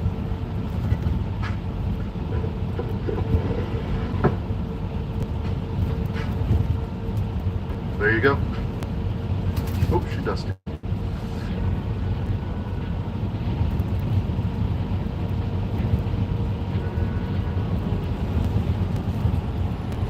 Alright, so as you may have noticed from the sweat on my shirt, it is quickly approaching mid-morning here in North Florida, so it's time to get out of the garage and over to the computer to check out these Etsy sellers who are absolutely killing it with this project that takes you 15-20 minutes to build. Alright, first up, we're going to head over to our big baller here, Mr. or Mrs. J. Thomas Home Goods. I'm going to do this calculation at 36 by 10 shelf for $207.68. As you can see, it really varies widely in the amount of money depending on the size shelf you get. So this is a good median to do this calculation. So with 6,849 sales, doing it at the median price of $207.68, that is over $1.4 million in sales in 7 years. Quite impressive. If you have a few hours this week, I can show you how to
One of these lunches has a peanut lover's favorites. The other has a sunflower butter you packed for your son. You do your best to help them avoid food allergens, but accidents can still happen. Xolair is an FDA-approved injection proven to significantly... My people, YouTube family, welcome back. If you're new here or you came from one of my videos about my 90s truck, this channel is 75% about fashion. In this series, I talk about all my latest shopping and we get to just kick it and get to know each other. We're talking footwear, accessories, clothing, a vintage camera that I just thrifted. And at the very end of the video, you got a personal life update if you want to stick around for that. Not really. Okay, now starting with footwear, this first one is another under-the-radar brand that y'all probably haven't heard of. Homies Footwear, based out of Russia of all places. But these shoes are handmade in Portugal from Italian leather, and it's called the heel sock. An unstructured, minimalist, stripped-down slip-on with a full leather upper with barely any structure or paneling. I don't like your style. I don't like it.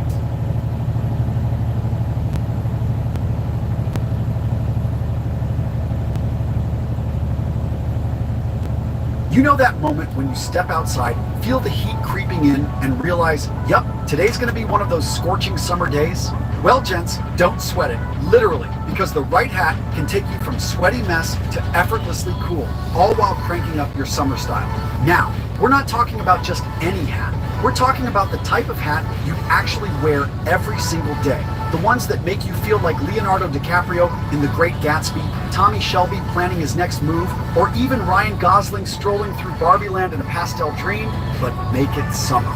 So, stick around, because today, we're breaking down the best summer hats that aren't just stylish, but practical enough to wear again and again.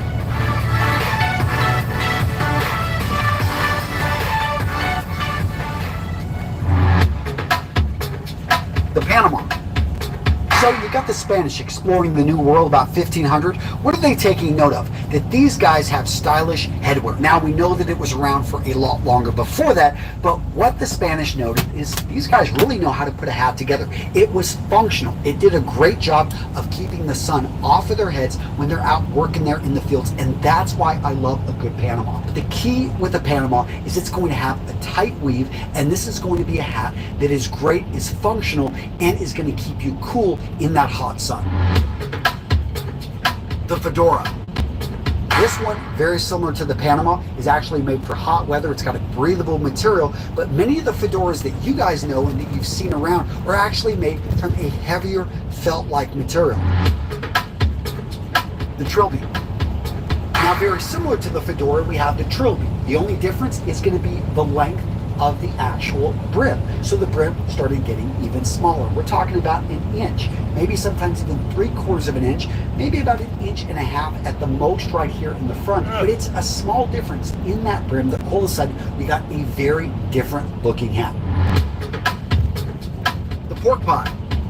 This one was actually made famous by a guy named Buster Keaton. He was one of the top silent film stars of the 1920s, but as soon as talkies showed up and his fame waned, you started actually to see the pork pie kind of go down. It was still a very popular hat, especially for musicians, but by the 1960s, the pork pie started to disappear. The Boater. And similar to the pork pie, but made from a lightweight, breathable material, the Boater specifically was made for hot weather.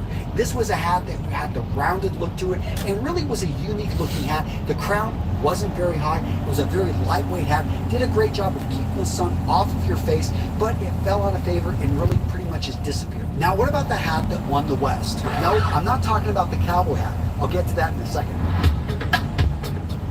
The Western hat. Now, where did the cowboy Western hat get its name? That actually is a big mystery, because when we look at what people were wearing out west, it was a motley crew.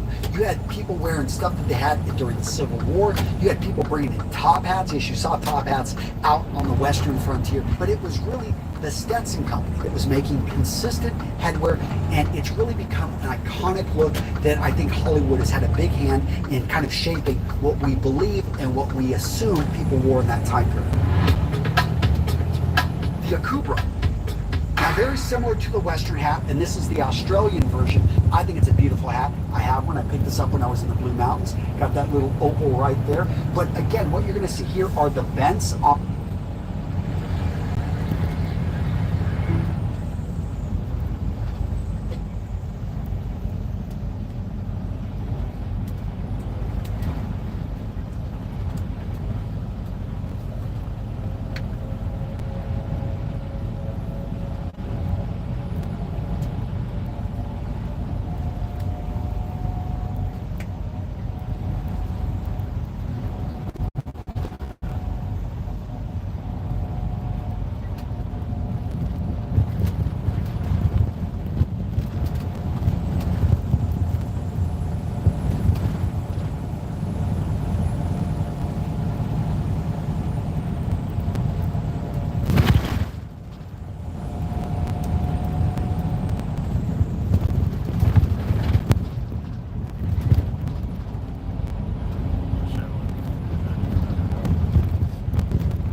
tricky, this motor racing, and there are some big calls that will need to be made up and down pit lane because of that. Good run there from Ollie Gray. Got a good run through the previous turn. Not quite enough speed though to leapfrog the number 9 car ahead of him. This looks like a bit of a duel. Felipe Albuquerque is second and 2 ahead of this pair. They've got to get on with it because Pedro Perino not that much further back. Gonzalez watches on with his number 48 car. Fantastic display we saw from the team at Le Mans. Could have, should have won it, they would have thought. Late penalty for the interior ball car. Looked as if they'd taken that win, and it was the lap that penalty was taken. And a left front corner problem for the 48 car, so they'll have to struggle through to the end. Interior ball passing back for what will eventually be the win. Meantime, battle for place in LMP2 round, well underway. Here is Celia Martin and Duncan Cameron contesting third place. Going for the move, maybe at Tozer, she's alongside. Yeah, good drive off the corner required next, and definitely gets that as well. My concern was that the tyre wear would have exceeded what they would have liked in the early stages because of that big slide at Variante Alta. If she is driving with a vibration from either one of those 4 corners, then it's not showing on the timing screen at this stage, because not only has she passed Duncan Cameron fairly comfortably, but now opening up a gap as well, wanting to try and close the margin to Clement Matter, which is 7 or so seconds. We'll keep an eye on that number, because it looks to me as if she's found some pace at this stage of the race. As Georgios Kolovos, he's just pulled out a little bit more of an advantage over PJ Hyatt. PJ will look for any advantage he can take, but if not, we'll bed in. Make sure he hands over the car in good order at the end of whatever stint he's going to put in at this stage of the race. We're closing in on the first half an hour of the books. This is the battle for 4th place. Jonas Reed still fending off Ollie Gray. There is Felipe Albuquerque next up in the order, and Felipe with Matthias Kaiser for 2nd place. So there are some spots of rain in the atmosphere, but it's not affecting the times being shown in the middle sector at this stage. The middle sector runs from braking area into the Villeneuve chicane to just about the turning point for that first right-hander at Aqua Minerale before the more meaningful right at the base of the hill. So all the way through Tozer and Piritella, seeing some good sector times from Albuquerque, from Jonas Reed, from Ollie Gray in those 2 cars. There's Reed in the yellow car, the maroon of the Marlene S colours for Panis Racing this year, and Ollie Gray. And Pedro Perino, having allowed these 2 cars past him, is still not particularly fading in the distance. Now, big battle on for the second of the Algarve Pro Racing cars. No, sorry, the first of them. And around the outside goes Philippe Albuquerque into the Villeneuve chicane. Terrific pass. Great pass for Philippe Albuquerque, and he needed to get that done because the chasing pair are right with them now. So Jonas Reed's pace in trying to fend off Ollie Gray has drawn them towards this battle for 2nd place. This is hotting up nicely. That has served to just slow them a little bit as they did that. They lost about a second as they were jostling for position. Now Jonas Reed and Ollie Gray arriving on the scene. So not a moment's peace for Matthias Kaiser. Has he pushed his tyres a bit too hard, as now Ollie Gray's going to try a slightly unconventional pass on Jonas Reed around the outside of Variante Alta. You don't often see that. Now, he had a quick look in the mirrors to make sure he knew where Jonas Reed was and compromised his ability to fight back, coming out of Variante Alta and down into Rivanza. Often an out-braking manoeuvre is seen on the right-hand side of your opponent, but rarely down the left there. Neatly done, and put the car in a place where it was almost impossible for Jonas Reed to respond. Pretty much parked it, but he's made that happen. Got 15 RLRM Sports, Richet, Michael Jensen on pit lane as well. Jonas Reed coming back in it now to the outside, fakes that to the inside. It's Ollie Gray is trying to put an attack on Matthias Kaiser, and Jonas Reed is deciding that this isn't done yet. Great race at this stage. To add insult to injury, they're now going to investigate the number 4's pit stop, which is the DKR Engineering litter, maybe too many people over the white line to get it actually pulled in. Was it driven into the garage? I don't think so. He went backwards. It went backwards, so unless it could okay, reverse gear in a hurry. But something's going to be checked on that pit stop. That remains to see whether that car's going to return to the race, of course. Wentworth tells us rear left, the legality panel on the 50 is an issue, but here's a car, remember, that had trouble in the opening lap, spun around, a bit of a brush with one of the GT cars trying to get past the track parking block at that stage. Well, I'm sure we'll hear from RLR a little later on. Kubish-Michowski's lead is still about the same, 1.4 seconds. Remember, it's now Philippe Albuquerque trying to take the tenths away from the pole. The back of the DKR car is missing its one light, it looks like, for George.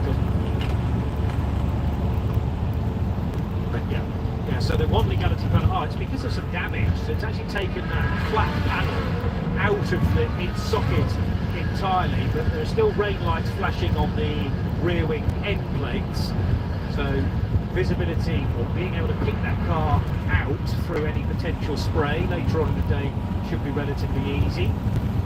The track has been declared wet. We haven't got meaningful rain. Because of that, the rain lights have to flicker. Yellow flags out in turns 2 and 3. That's right, it's a big shot. There's 4 cars involved. It is Lead Export 28 with heavy damage, GRA 686, the 57 Kessel car, and there's another GT Mercedes car. It's a Martin Berry's Mercedes. Yeah, Martin Berry's Mercedes, fairly iconic with its grey and yellow colours, and there's been a huge pile-up at Tambirello corner, turns 2 and 3. We are under safety car deployed, car 43, please slow. Car 43, please slow down. We are under safety car. So 2 cars tangling initially, and then in the aftermath, I presume, as the Kessel Racing Ferrari piles into the back of the Mercedes, tearing off basically the whole rear axle of that Mercedes, also through the gravel. Hey Boston, Trump donors gave big to Kraft Super PAC. That's right, Kraft and his MAGA friends are attacking. You get through there, the decaying team car, and then it was 28 piling in with pretty much nowhere to go. The track was blocked. And actually, it was like a claw-like manoeuvre was the Kessel Racing Ferrari that got walloped from both sides by the LMP2 and the GT cars. Some drivers are out, not necessarily all of them. It was Mike Wainwright walking towards the barriers, and Paul Lafargue stalking away his heavy front-end damage to his Oreca. Winded, I think, Mike. It was at least a double impact, wasn't it? We went to see Takeshi Kimura and Martin Berry, who took a heavy hit to the rear there. And actually a lucky escape from Manuel Maldonado, because he has got through the next few sectors. So the 22 United Autosports car, despite running through the gravel, managed, I think, to avoid any contact as well. But a huge hit from the 57 Ferrari of Takeshi Kimura on the back of the Mercedes. And it also looked like Paul Lafargue was very much an innocent party as well, with the track entirely blocked full of traffic. We have a lot of debris on track, T1, T2, T3. Bear totally to the right, bear totally to the right. Daniel Serra looking on. We're due to have Ben Tuck in that 57 Ferrari for Kessel as well. A reminder that from a strategic point of view, you cannot pit your car legally under the first 3 laps of a safety car. Now, interestingly, the 21 United Autosports car is already in the pit lane. Was he already in? And I presume, although that would have been an early stop, was that for fuel? We are 34 minutes into the race.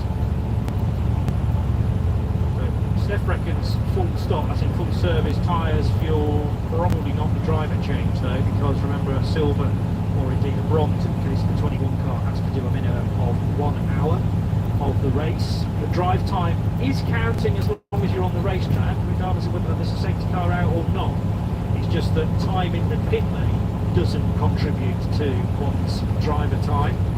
But just to kind of cover off what actually occurred there, the initial issue was a clash between Martin Berry and Mike Wainwright. As Berry looked to the inside of the 86 car in his AMG. The managers of all cars, you can start thinking, if you're eligible for bus arounds, you can start thinking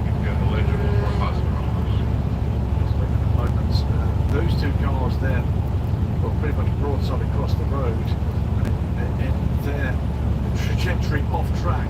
Martin Berry then collected heavily from the rear by the 57 Kessel car, and with Gordon Farms 28 car finding the track was, well, not just blocked but becoming more blocked at Parline. And you can see the result there, the damage to the 28 and the damage to the front right corner of the 86 as well. It's going to take a little while to get sorted out. Let's have another look at this one.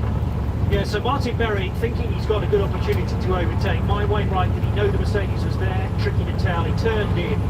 And then, as the Wainwright Ferrari spins back across the track, it prevents the Mercedes from continuing forward. So Mercedes almost gets away with it, then gets hit, and then absolutely stuffed by the Ferrari of Takeshi Kimura in the 57 car. There's Manuel Maldonado creeping through, but Paul Lafargue is unable to continue momentum because he's got at least one wheel not quite missing but massively broken suspension. To Berry, the impact took off the right rear wheel of that car. He's luckiest of all of them was the number 30 Duquesne team car. Francesco Suonazzi was in the middle of all of that and touched nothing and nobody. Yeah. It's heavy damage. Don't like to see that at all, of course. Now the safety car and the pit lane. Safety car deployed, pit lane closed at the same point, 12:32 and 3 seconds. And then I reckon we've got two cars. Prepare for the pass around. Everyone bear left. Prepare for the pass around. No weaving.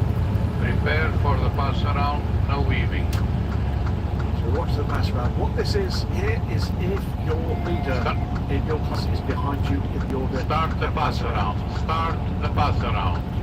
You may now start the pass around. But interestingly, it is down to your engineer to decide whether you're eligible or not. Let's do the pass around now. Bear in mind we are working at T2. Bear in mind we are working at T2. So it's not a list issued by race control as such. You have to go, right, we're out of position. We 100% know we're eligible, but we have had cases in the past where people think they are. Then it's looked at afterwards, and in fact they were not, and the penalties are severe. Severe.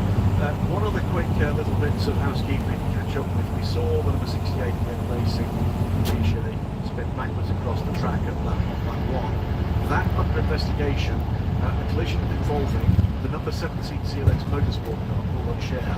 So whichever, that's another one causing a collision. Pass around is concluded. Pass around is concluded. The message about the 50 Richard Mille Ferrari and the Iron Dames Porsche reappears. We already knew that was going to be looked at. It's still under investigation.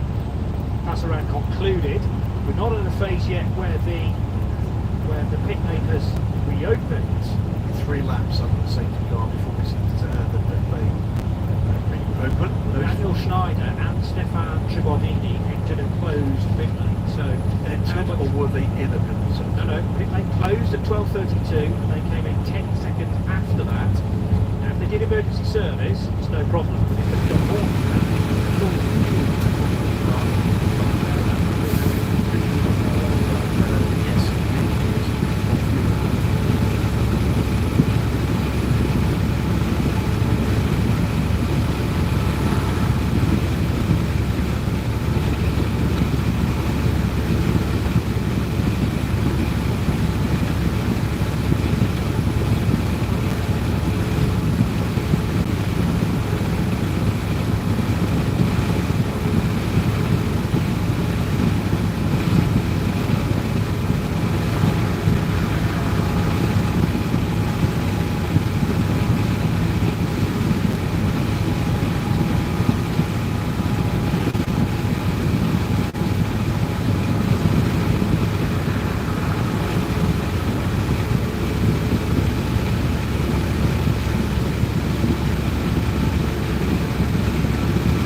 head, body, and face scrub.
bag of tape or pickpocket will be able to steal your valuables. It's placed securely in front of you with hidden stickers. You will want to need a jacket for maximum security. Now listen, getting older is a blessing. Just because we're getting older doesn't mean we're going to be old. But unfortunately, too many grown men are making style mistakes that are adding 10 to 15 years to their appearance, unintentionally aging themselves right out of the game. But not you. On today's video, we're going to break down 10 style mistakes older guys make that make them look old. So if you want to age like fine wine, not spoiled milk, stay tuned. This is the video for you. And if you're new here, welcome to Jeff the Style OG. On this channel, we discuss various lifestyle topics, style. Hey, if any of all those topics, I invite you to subscribe, tap the notification bell, and join me. To my returning friends, like Jerome Cha, salute. Now, first up on the list of 10 style mistakes us older guys make that make us look old, I'm going to put you on to some games. Please make sure you're not avoiding color complete, because this is one of the quickest ways to make yourself older than you actually are.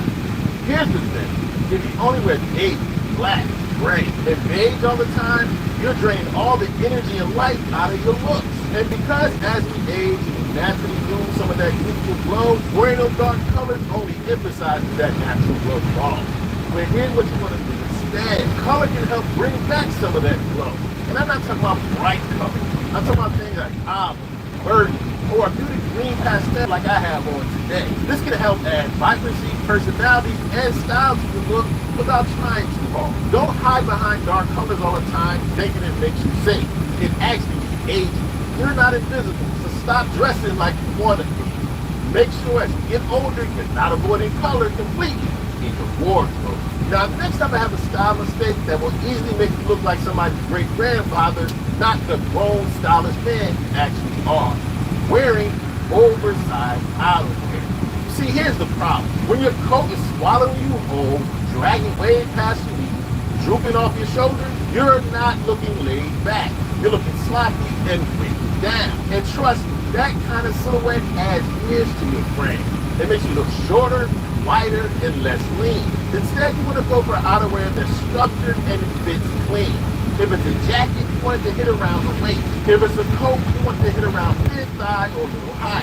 This tailored, well-fit look will serve you well. Whether it's a bomber, a peacoat, or a tailored overcoat, it is everything. Oversized outerwear actually ages. But sharp coats and jackets, they actually elevate you. Now, next up on the list of the style mistakes that easily make older guys look old, I have one that's a very subtle problem, but it makes a big impact. It might be a holdover from the younger people. Make sure you're not going out with a visible undershirt. You might not think this is a big deal, but that bright white undershirt peeking from below your polo or your Oxford button down, it's an eyesore. When you have a visible undershirt, it unnecessarily cheapens your look and makes you look outdated. It gives off this too old school, out of touch vibe, like you haven't taken the time to upgrade your look since the early 2000s. The fix is quite simple. Go for undershirts with a V-neck, or you can choose a crew neck undershirt that doesn't rise above your outside layer. Because trust me, I don't want you to avoid the power of an undershirt. Keeps you dry, protects your outer layer, wicks away moisture, and keeps odor down. So you definitely want to wear an undershizzable one. Now next up, we're going to get into one of the biggest style killers for us OGs, and a quintessential mistake if I'm going to be honest. You want to make sure you're not wearing bad jeans. And when I'm talking about bad jeans for us, I'm talking about ones that are too stonewashed, too light, too distressed, or you might be grabbing some pleated or wide-leg ones that look like you're stuck in the early 90s. Wearing these type of bad jeans make you look like you hit the pause button on your style about 25 years ago. And trust me, that dated denim ages faster than you know. What do you want to do instead? For most of us, you want to grab some nice slim or straight fit dark wash jeans. I often refer to these as the refined grown man pair of denim. They sharpen your whole look. They make you appear leaner, taller, more put together, and they give you what you should be shooting for as you become an OG. A grown man sophisticated look. There's a reason why dad jeans and bad jeans rhyme. They're kind of synonymous. Now next up, I need to talk to my guys out there that heavily weigh practicality over style. This next style mistake yours. Yours to claim. Please make sure as you get older, try to leave the cargo pants and shorts behind. Now I get it, cargo pants and shorts, they're very practical, but they're very low on the style scale. All those pockets hanging off the side, they make you look more bulky, more weighed down, wider, sloppy, and just plain outdated. There's ways to be practical, comfortable, and stylish at the same time. Cargo pants and shorts usually aren't going to move. Now I get it, you want function and comfort, but that doesn't mean you need to sacrifice style in the process. Swap the cargo pants out for some nice chinos, athleisure, or if you're going to wear shorts, wear tailored variety. Tailored called the style OG, not the comfortable OG for a reason. You don't need a dozen pockets. You just need smart style choices. And that piggybacks very nicely to our next style mistake a lot of OGs make. The problem they have, linking on to outdated trends. Now I get it. The styles you wore during your prime, they might feel familiar, comfortable, and perhaps even nostalgic. But wearing those old school trends like those pleated khakis, oversized suits from the early 2000s, wear-toe dress shoes that used to be in style, they don't say timeless, they say out of touch. And here's the problem, when your style is frozen in time, so is the way people see you. The key to having great styles when you get older is evolution. Modern classic, updated fits, and current silhouette. That's all you need to look stylish and up to par. These are clothes that will make you still look like you, just a little bit more refined. Don't let your wardrobe hold you back. Make sure it's moving with you, keeping you looking fresh. Everyone's talking about the pink salt trick that melts fat while you sleep, but does it really work? This is the last time I'm sharing it here. The truth is, lost inches off your waist, you're doing it wrong. And I say that because just when you look fresh, not fossilized. Now that we've discussed the problem of clinging on to old, outdated trends, you need to go to the other end of the spectrum. You don't want to make the mistake of wearing clothes that are too youthful. Trust me, wearing clothes that are too youthful can age you faster than just about any other style mistake. Now I get it, flashy streetwear or the latest fast fashion, it makes it feel like you're keeping up with the current trends, but oftentimes it makes you look like you're trying too hard to look young. It just gives off a trying too hard energy. That's not sophisticated, that's not mature. The key as we get older is to just age appropriate, not age limited. You can still look confident, current, and cool, but just with some grown man polish. The key here is you want to make sure you don't dress like your teenage nephew. You want to dress like the man he looks up to. Now, next up on the list of 10 style mistakes that make older guys look old, I have something that might seem small, but it can make a big impact. Please make sure you're not buttoning all your buttons all the way to the top. I'm talking about whether it's a polo, a dress shirt, a button-down box, buttoning every button gives a stiff, too formal, outdated look. The problem is it makes you look uncomfortable, uptight, and yes, older than you are. Next time you wear that polo or the Oxford button down, at least leave the top button unbuttoned. Or if you're wearing a suit or blazer, never button the bottom button. When you leave the bottom button unbuttoned, it looks better, fits better, and you're paying attention to the classic style A. Because the thing is, you don't want to look buttoned up and boxed in. You want to look at ease, confident, comfortable. Now, next up we have a style mistake I see a lot of guys making no matter the age. But it's even more important to look out for it before you begin. This one trips up a lot of guys. Make sure you're not mismatching your style with the setting. We don't fit your outfit to the occasion, dressing too formal for a casual setting, too laid back for a smart occasion. You don't stand out, you look out of touch. Or even oftentimes, very uncomfortable. Once you get there, you feel like what you're doing is out of place, you'll feel out of place. So what does that mean, translation-wise? Please, no 3-piece suit at the next barbecue, but please also no white socks and slides at your next dinner event. You see, style is about context. A well-versed man knows how to read the room and dress appropriately and look sharp. You want to make sure you match your outfit to the moment with class, confidence, purpose, and intentionality. Right fit, right place, right energy, that's grown man style, personified. Now next up I have a mistake that's very easy to make, but you want to make sure you aren't doing this the whole day. You don't wear cheap or shiny looking fabric. Now when you want to talk about a style mistake that makes you look tacky and older than you are, Cheap fabrics, do it every time. When your clothes have a plastic-like sheen or look like they were made from a Halloween costume, you're not giving off grown man luxury, you're giving off bargain basement energy. You see, the problem is those overly synthetic fabrics don't drape right in your frame, cling to the wrong places, and then reflect light in a way that cheapens your whole look. What you want to do instead as an OG? Invest in quality classic material.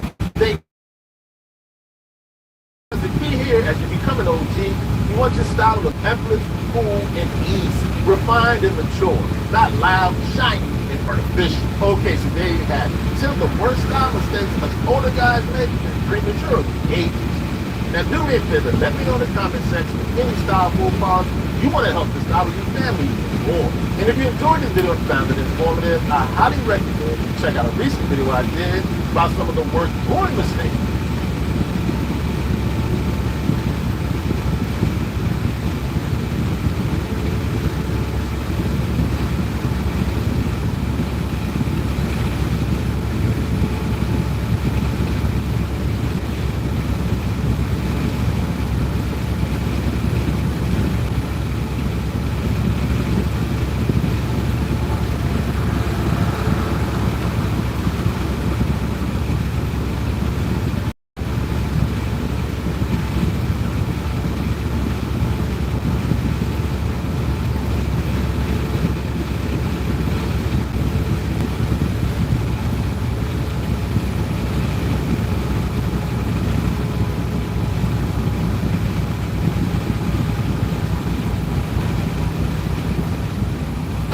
Kick back when you fake like that. But you let me go when you never come back.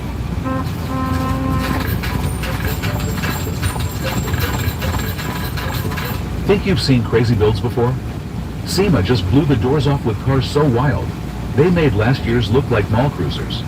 We're talking twin supercharged drift wagons, bagged semis on tank tracks, 6-door muscle cars, and one off-the-wall build that had the entire show floor stopping in their tracks. These aren't your average wide-body Lambos or bagged trucks. They are the most insane, no-limits custom cars on the planet.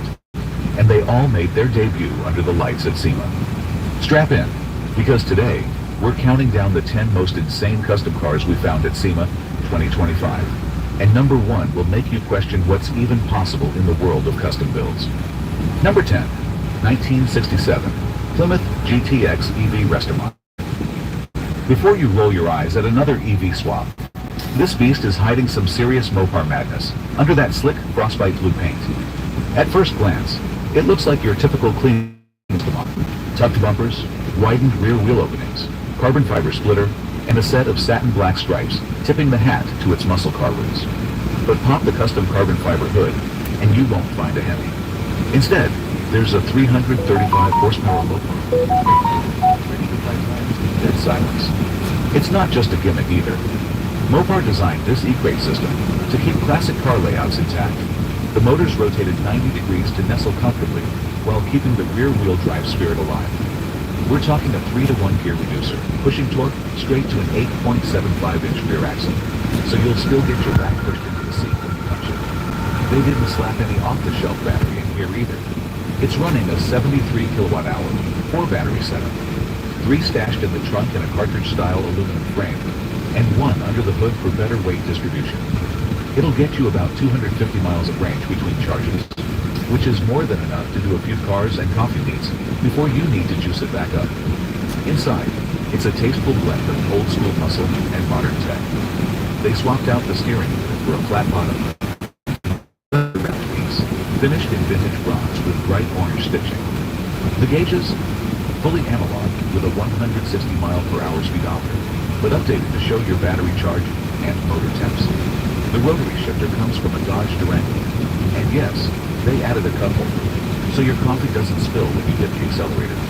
Even the seats got the full treatment, pulled from a Jeep Wrangler, reupholstered in indigo blue leather with gunmetal suede inserts, and finished with that same bright orange stitching. The layout was converted to a 2+2, keeping it functional while maintaining comfort on those highway pulls. Underneath, it's lowered on a 3-link suspension with 18 by 9-inch BTG vintage bronze forged magnesium wheels wrapped in sticky Pirelli P0 tires. Wilwood disc brakes on all four corners ensure you can stop on a dime, even with the added weight of the battery packs. You'd think that would be the craziest swap we saw, but coming in at number 9, things get even wilder. But tap that like button if you're addicted to over-the-top customs, and hit the subscribe button to watch more videos like this on our channel. 9. 1976 Toyota Celica V12.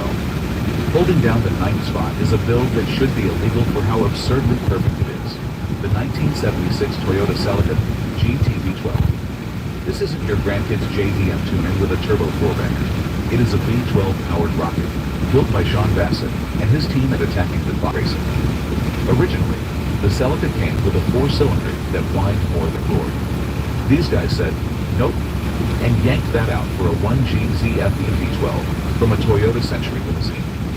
This engine was meant to glide around Tokyo in dignified silence, but with custom CNC ported heads, billet cams, and a full rotating assembly, it now roars to life with 700 horsepower on E85, or a modest 650 on pump gas. They even topped it off with 12 individual throttle bodies and custom velocity stacks poking out of the hood, giving it that hot rod meets JDM insanity. Now, you'd think slapping a V12 in a Celica would be enough, but they took it further. The transmission. It's a ZF 8-speed automatic out of a 2024 Supra, but interestingly, it has a third pedal. They rigged up a clutch pedal to let you clutch kick into a drift, or give it a quick rev at a stoplight. Talk about a conversation starter. This Celica sits low on a full custom suspension setup. The front end uses S13 Nissan geometry, while the rear got a custom pushrod arrangement, courtesy of Moten Suspension, complete with inverted dampers anodized to match the British racing green paint, borrowed from a special edition JDM GT86 by the way. It's got that deep chin spoiler, rivetless over fenders, and side skirts that give it serious IMSA vibes. Inside, it's a mix of craftsmanship and performance detail you rarely see in builds of this scale. The interior is bathed in Lamborghini Keller brown leather and suede, stitched with precision by E3 upholstery. The custom carbon shell bucket seats with Willens harnesses keep you locked in, while the hand-stitched roll bar and custom embroidered tillet details make the cabin feel like a high-end race car lounge. 8. Toyota Land Cruiser rocks. This beast started life as a 2024 Land Cruiser, before Toyota's Calty Design research team in Michigan decided, let's see how wild we can get. They reworked over 50% of the entire vehicle. First thing they did, slapped on a sliding soft top, turned the back into a pickup-style bed, and gave it a 4-inch lift with an 8-inch wider track, thanks to forged aluminum control arms, front and rear. It's got those trapezoidal butch fender flares that give it this... If you have a few hours this week, I can show you how to quit your 9-to-5, start a simple business, and get your first client fast. And no... It's got those trapezoidal butch fender flares that give it the stance of a linebacker ready to pounce. On top, there's a custom triple bar roof rack paired with 7 roof-mounted auxiliary lights, ready to turn the darkest trail into daylight. Toyota didn't stop there. They bolted on custom steel bumpers with red tow hooks, heavy-duty brush guards, and a winch, just because. The doors are skeletons and open, sitting above brawny rock rails ready to take hits on rock trails. The A-pillars have a trestle bridge structure for rigidity, while the sloping rear small panels, so you can strap your gear right where you... It's painted in spring green, a nod to vintage Land Cruisers, and they even tossed a custom jerry can next to the rear spare tire carrier with a rugged Explorer look. A functional midgate lets you pass longer items from the cabin to the truck bed, and gives access to integrated tailgate, so you can back over the cold one and watch the sunset after a day of long trails. Inside, it's got heritage orange leather for a humble color, paired with 3 deep-printed door sills for weatherproofing, and the door panels come with built-in safety kits and webbing for your sunglasses and tools. Toyota even hinted it could become a future production, and they don't. Missing out. 7. Toyota GR86. Toyota took a 2024 GR86, which we all know as a lightweight, rear-wheel drive sports car, and said, let's give this thing a turbo and all-wheel drive, then dress it up like a 90s rally legend. So they grabbed the 300 horsepower, 2...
about that have been famous their whole life. The other day on Joe Budden's podcast, there was a debate about the legacy of Kevin Samuels and the consistent success of Dr. Cheyenne Bryant. Now, you can look at both of these individuals as somewhat of self-appointed relationship experts. At least that's what most people would consider them to be. Both have some level of evidence in giving advice to people either on podcast interviews or live shows in the case of Kevin. And both are notorious in the black sector, or at least in the black internet community, for being very honest and sometimes ferocious with their points of view, especially Kevin Samuels. Now, when you look at Cheyenne Bryant, she's equally as hard on men, although maybe not as raw, but you get the point. But then there was a conversation started by Joe Budden, and he kicked it off by saying this. This lady popped up whenever she popped up, talking cash money about that have been famous their whole life. Not saying you don't have a right to, but who are you first? Not just the cosmetic version that you put out. I'm Dr. Such and Such, not the reality TV. Who are you? Don't nobody know enough about your fight and your story. Joe Budden's initial point was, if you want to talk about anybody in this room, and they had some pretty good guests. There was Melissa Ford, who all know from the 90s as one of the hottest models in hip-hop. There was Mark Lamont Hill, who's been on CNN, and other guys like Ish on the podcast. And so, what Joe Budden's point was, okay, listen, this lady is coming after people, talking to people like Cam Newton, openly criticizing people. But the question is, who the F is she? Now, we'll be fair. I mean, I understand what he's talking about, but if we're going to call it down the pipe, who she is or who she isn't really isn't a good argument for her point. Like, is the point valid or not? And I get what he's trying to say, but the same can be said for anybody else. So he's saying, listen, she shouldn't be talking about anybody who she goes to. No. The Melissa Ford came back with this. I think that people could consider her the female Kevin Samuels simply just because of the impact that they have and how visceral people have reactions. People hated it. Now, Melissa's point at first seems to be valid, and it actually has a little bit of courage to take this standpoint. She's saying, listen, Kevin Samuels in his particular career, either you loved him or you hated him. He was resistant to some people, men or women included, and then also this is the person that is equally hated. And the same can be said for Dr. Cheyenne Bryant. Dr. Cheyenne Bryant doesn't really create her own content like Kevin did, so we typically see her on TV shows or other podcasts. We can equally say that men hate her just as much as people love her. Okay? And then here is where Melissa Ford gets into some deep trouble. Imani's point, if the women are so emotionally mature and they are so open-minded, then why do they not view her in the same light that they view Kevin Samuels? That's Imani's saying. Imani is saying that if you can identify these traits and characteristics in somebody, why do you not identify these same exact traits and characteristics in somebody else? And the only thing that's different is their gender. Now, Ish brings home a very interesting point of view. The point of view is this. If she, Dr. Cheyenne Bryant, is equal to Kevin Samuels, right? If you want to make a similar comparison, then why is it that Kevin Samuels is so hated by women, okay? But Dr. Cheyenne Bryant is not as hated by men in the same way he is. And then also, why couldn't Kevin Samuels get away with some of the same things that, Dr. Cheyenne Bryant clearly is able to get away with? And the one thing that we can deter from that is because of their gender. And also, are women emotionally mature? I mean, hey, you're saying that women are mature enough, they can understand it, they can handle it, they can see where the equality is. So then why was Kevin Samuels so demonized when he passed away for holding people accountable in the same way, as you said, Mr. Ford, that what we would say Dr. Cheyenne Bryant is doing with men? But we don't see it. Now, point that's very well understood. You're trying to compare Kevin Samuels, who operated his own platform and made his own name up, to a person like Dr. Cheyenne Bryant. Now, listen, they do have some similarities in the way that they do things. It's kind of unconventional as far as the advice they give.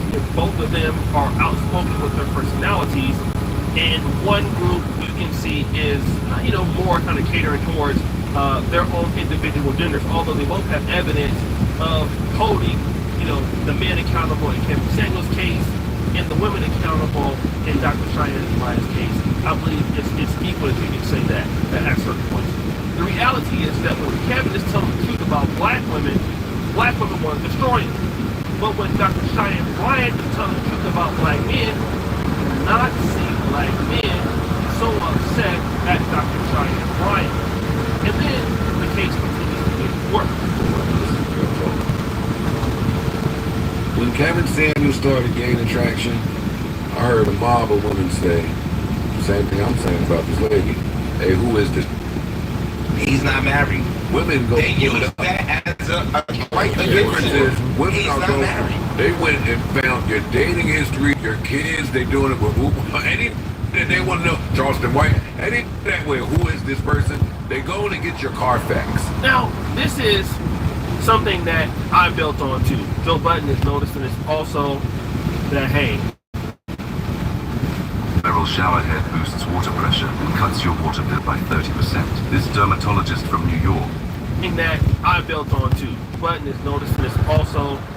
That hey, there is a great distinction between Kevin Samuels and Dr. Cheyenne Bryant. Look at what Cheyenne Bryant's fans are doing when she's holding black men accountable. They're all in the corner, right? But in the case of Kevin Samuels, they're looking for his information. They're doxing him. Now, don't get me wrong. When you talk about certain people like Charleston White and certain other people who go overboard and use, foul language, that's true. But in the case of Kevin Samuels, that typically wasn't the case. I mean, you would have your bloopers here and there of him calling somebody a running back size or a linebacker size. But anybody who watched Kevin Samuels every day, you would understand he had the 1 hour monologue, which was filled with logic.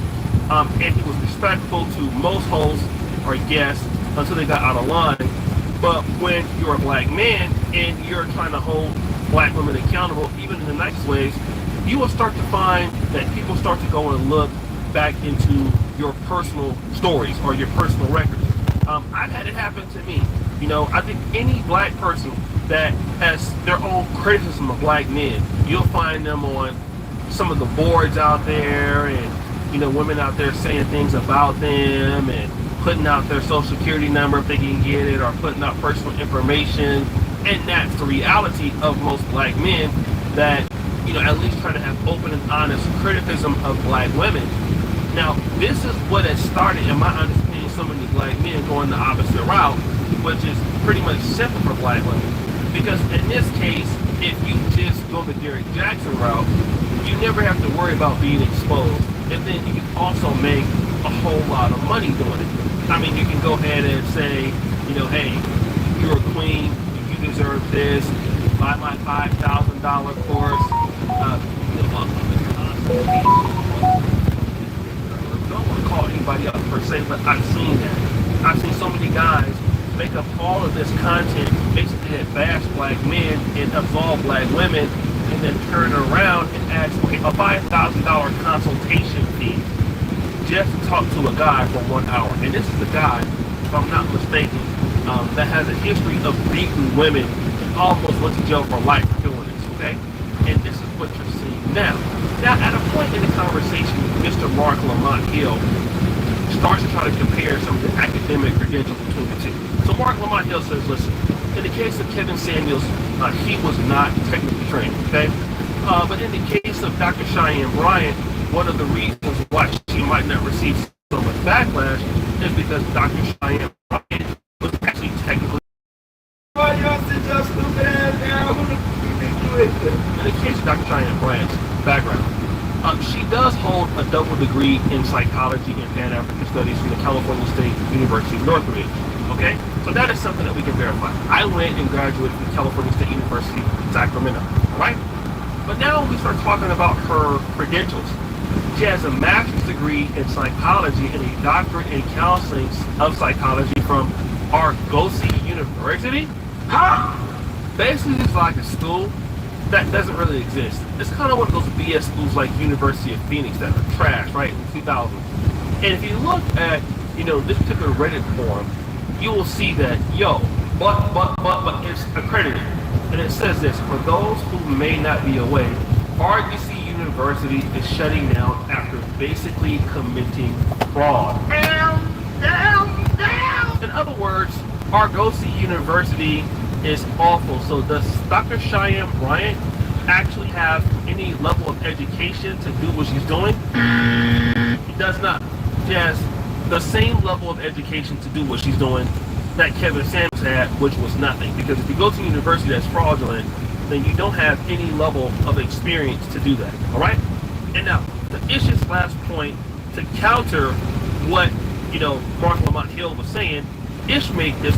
I think that's where the mishap was. His thing was, I'm telling you what men want. I'm telling you what men of He's speaking from a stat. He's speaking solely from a stat. He wasn't even speaking from a level of... Right? I'm telling you what these men that I've been around for XYZ amount of years tell me that they are looking for. So in the case of Ish, he said, listen, Kevin Samuels, where he may have lacked in professional accreditation, he says, listen, men that he were talking to, his age, are in the same level of status, which he called the high value men, were complaining to him, to valley men at first, about what their complaints were in women. And that was so telling because Kevin Samuels absolutely related to nothing but very successful men. I can tell you now that I had a guy who was on my Patreon at one point. It was a guy who was, I believe, like a radiologist in Namibia, okay? Shout out to the brother. He hit me up. Never sue the other driver after a car accident. There's a better way to get paid a way bigger check without having to go to court or pay expensive. I believe like a radiologist in Namibia, okay? Shout out to the brother. He hit me up, and he was, I think like it's either an anesthesiologist or radiologist, whatever. And he was a guy that watched Kevin Samuels from afar. It's a guy that had, a lot of respect. I met a lot of dudes through Kevin Samuels that made a ton of money, and they had criticism of black women that he talked about. And this is what made Kevin Samuels so popular, because the women wanted these men. So they started listening to Kevin Samuels because they wanted these men. I would argue that Cheyenne Bryant are the women who listen to her. Many black men are going away from those same women. He's right. That's it, okay? Cheyenne Bryant, many people look at her as somebody who would even go out and expose the fact that she was even discussing something with Offset, and she went out and told the world, basically breaking patients' privacy, okay? And took that on Hollywood on a lot of that information, exposed Offset. So she's not a professional. And like I said, the group of women that are consulting Cheyenne Bryant, I think that many black men, just in general, feel that Cheyenne Bryant doesn't know what she's talking about, so they wouldn't want anything to do with her in the first place. The reality is that while Kevin Samuels had haters and had detractors, he was far more efficient and way more known for connecting black men and black women to get their ultimate goals. And he had proof of concept, he had proof of connecting high-end people, so much so that you had superstars, all right, that were paid to talk to Kevin Samuels. Now, Cheyenne Bryant, I'm not necessarily sure she may, but at the end of the day, they are not the same in any way. You can't compare a Ford Focus to a Corvette.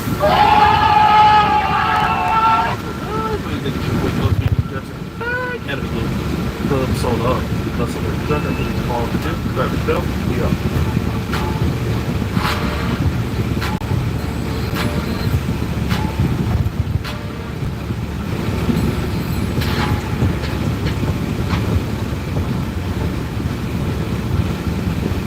When a male lion is bred with a female tiger, the result is a liger, the largest big cat in the world, and it can only be born in captivity. A liger can grow over 3.5 meters long and weigh up to 450 kilograms, even bigger than both of its parents. This happens because it inherits growth genes from both species, but without the natural limits that usually stop animals from growing too large. Lickers are incredibly strong, with muscular bodies and huge paws, but even though they look powerful, they can't survive in the wild. They don't have natural hunting instincts and rely heavily on humans. Breeding ligers is often criticized, as it focuses more on entertainment than on conservation. The liger is an amazing example of genetic wonders, but also a reminder of the ethical limits when humans interfere with nature. What happens when a male lion is bred with a female tiger? The result is a litter.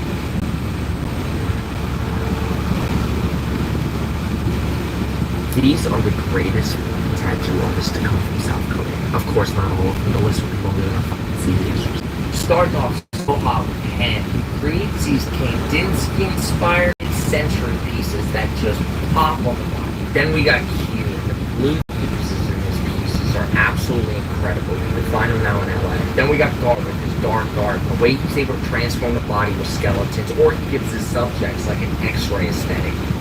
Youngbi, who's also in LA, the way she's able to compose these masterpieces with so many different vibrant colors and the contrast between the reds and the realism. Ornamental is one of my favorite songs because it complements the body so well. And the way Channel Millie is able to take this style but put a cultural essence and fuse them together.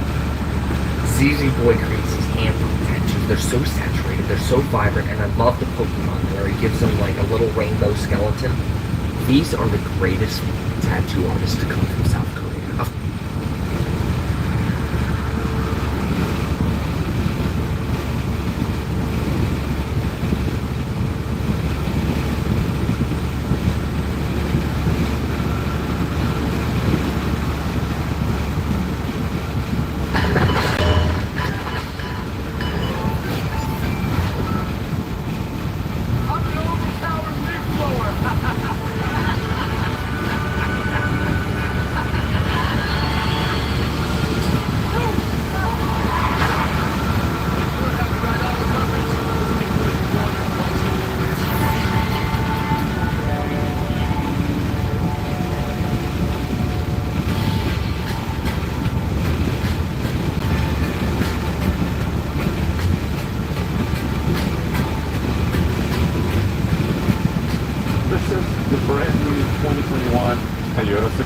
It's a truck-based three-row full-size SUV with a giant V8 engine. I would call it the XL. But of course, here in America, XL is not big enough, which is why I also bought this. The double XL, I would say. This is a brand new 2021 Chevy Suburban. And in this video, I'm going to show you exactly how they compare XL versus double XL. All the features, technology, and of course, fuel efficiency and engines. So let's get going. And now for something completely different. There's nothing like that wind in the hair, or should I say, wind in the helmet experience riding a proper motorcycle like this Amazon Chinese bike. But did you know that 2 out of 3 guys experience some sort of male pattern baldness /TFL? Alright, now back to the... And total length, end to end, is about 205.1 inches, and it's almost 80 inches wide. It's pretty humongous. But let me show you how it compares to the Suburban. The Suburban, the longest running nameplate in America, it's been around for over 75 years. It was always known to be huge. And it's the case for this latest generation, the 2021 model. The wheelbase is around 134 inches long. The whole length is over 225 inches. So it's about 24 inches longer. Yes, 2 feet longer than the Sequoia. That's already a big vehicle. So what does this all mean? Well, let me show you the cargo area first, and then we can move it inside. I think the Sequoia is one of the most underrated trucks, but I think it still has a lot of cool features, and it has this roll-down glass in the back, which really nobody else has in the segment. You just push a button with your key in your pocket, and you can get to your luggage or your groceries. And the Sequoia, yes, it's an older design for sure, but it has a lot of the modern features you might expect. For example, on the key fob, I can actually actuate the rear tailgate. There it comes. But my favorite feature of this actually is I can always override it with my hand very easily. A lot of other new vehicles are actually the motor or the tailgate or the hatch is actually fighting you. This is a standard carry-on bag, and the volume of the bag is approximately 1.6 cubic feet. And you can see here, even behind the third row, you can put, I don't know, like 5 or 6 of them. So that's already a really usable space. Then, I can also use these buttons to fold down power folding seats. And of course, this model you see right here is a limited with a nitrate package, which means it's kind of mostly blacked out. It's got black badging, black trim. Oh yeah, and if you fold all the seats down, the total cargo volume in the Sequoia is about 120 cubic feet, which is like a small apartment in Manhattan. And right now over there is my friend Jeff. So let me introduce you to him. If you've been watching TFL for a while, you know that Jeff often helps us out when we want to show interior volume. And Sequoia is actually really good on legroom, headroom, and the rest. I mean, Jeff is pretty huge, and right here in the second row, you have over 40 inches of legroom, and behind, third row, about 35.5 inches of legroom. And by today's standards, even compared to the new Suburban, those are really excellent numbers. All right, let me just get Jeff out just for a second and show you how I can get into the rear seats. See, it's pretty easy. I'm just over 6'2". And right here, because the Sequoia also has an independent rear suspension, I can actually sit in the third row, and I have just enough legroom, just enough headroom, and yeah, I mean, I don't want to go cross country like this probably, but it's pretty comfy nonetheless. Of course, the Suburban has a few tricks up its sleeves as well. You can open the glass.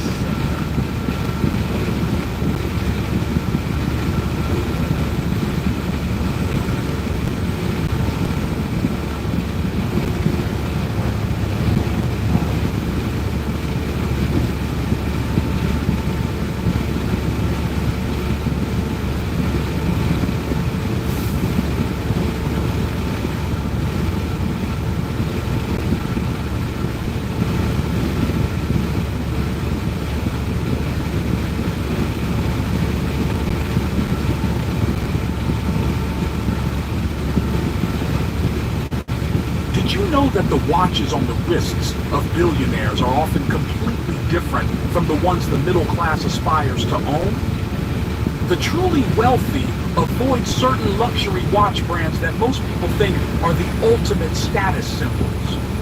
I'm about to reveal the 15 luxury watch brands that rich people actually avoid, but middle class shoppers chase after. When you walk into a room full of old money, you won't see flashy diamond-encrusted timepieces screaming for attention or oversized logos begging to be noticed. Instead, you'll find understated elegance, watches that speak volumes through silence. The ultra-wealthy understand a fundamental truth about luxury watches. True value isn't about immediate brand recognition or price tags, it's about heritage, meticulous craftsmanship, and timeless design.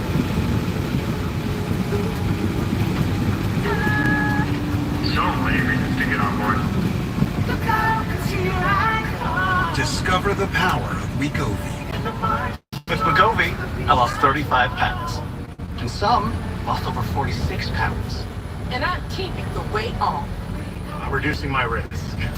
Wegovy is the only weight management medicine proven to reduce risk of major cardiovascular events such as death, heart attack, or stroke in adults with heart disease and obesity. Don't take if you or your family had MTC, MEN2, or if allergic to it. Tell your provider if you plan to have surgery or a procedure, are breastfeeding, pregnant, or plan to be. Stop taking and get medical help right away if you get a lump or swelling in your neck, severe stomach pain, or any of the...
design.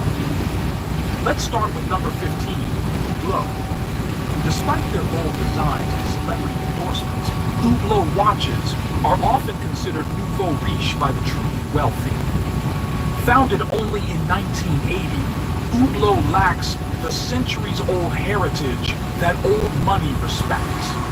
Their oversized cases and flashy materials make them perfect for those wanting to be noticed, but the truly rich prefer to fly under the radar. Number 14, Tag Heuer. While respected for their precision and sports history, Tag Heuer is seen as an entry-level luxury brand by the ultra-wealthy.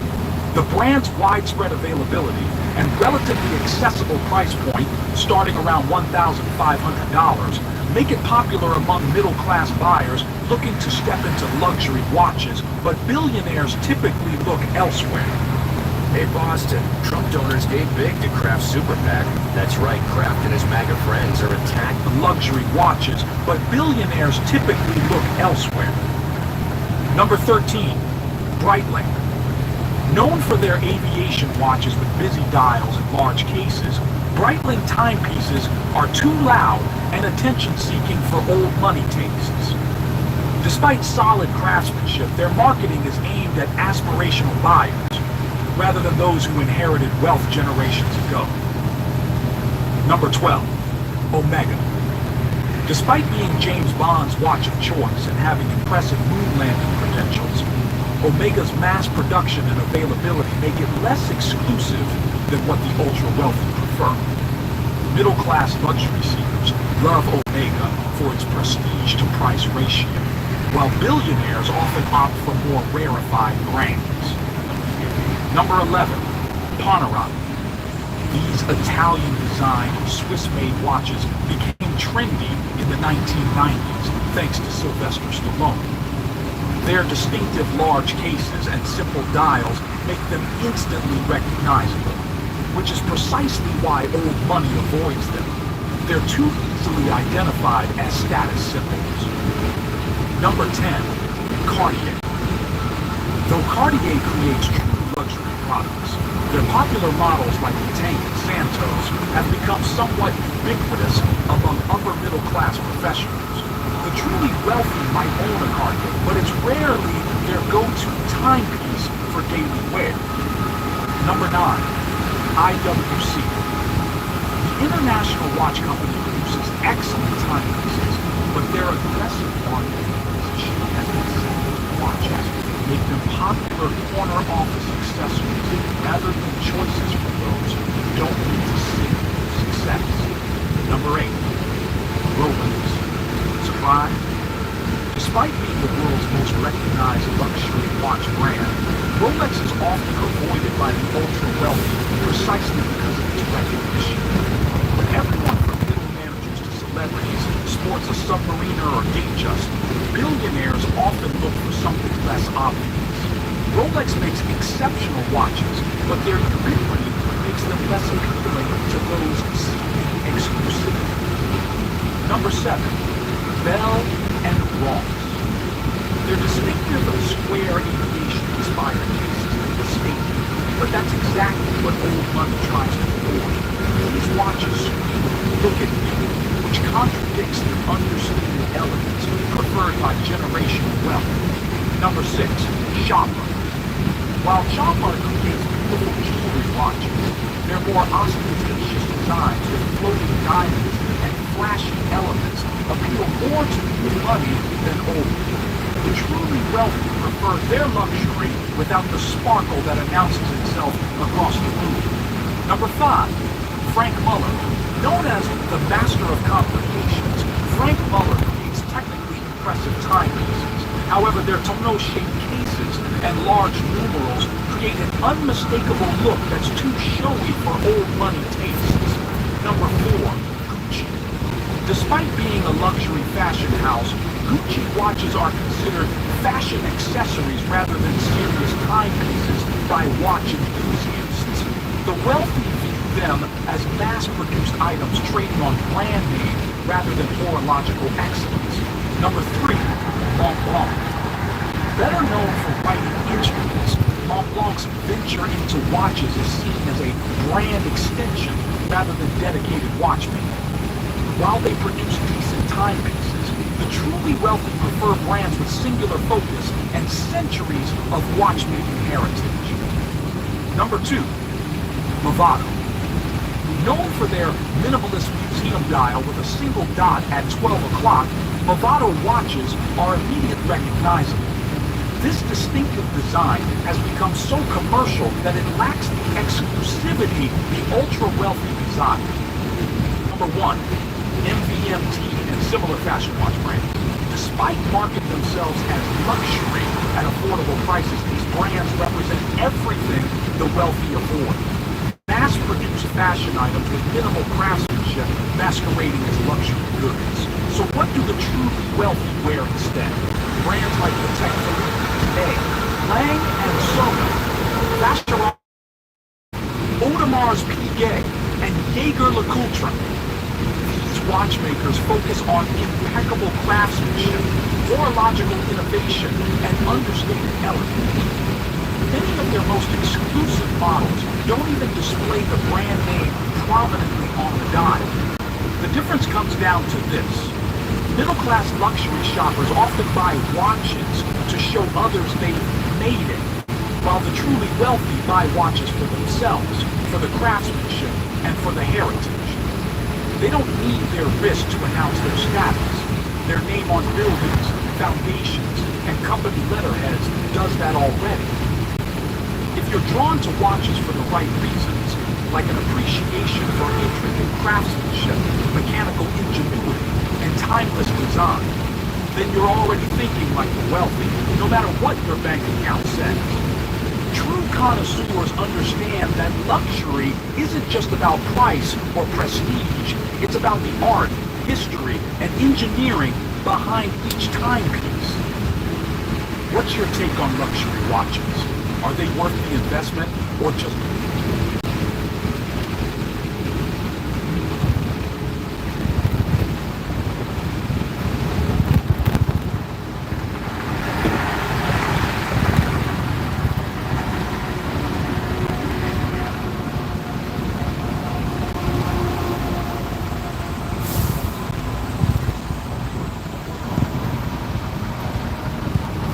Still looking for the right 1031 exchange replacement property?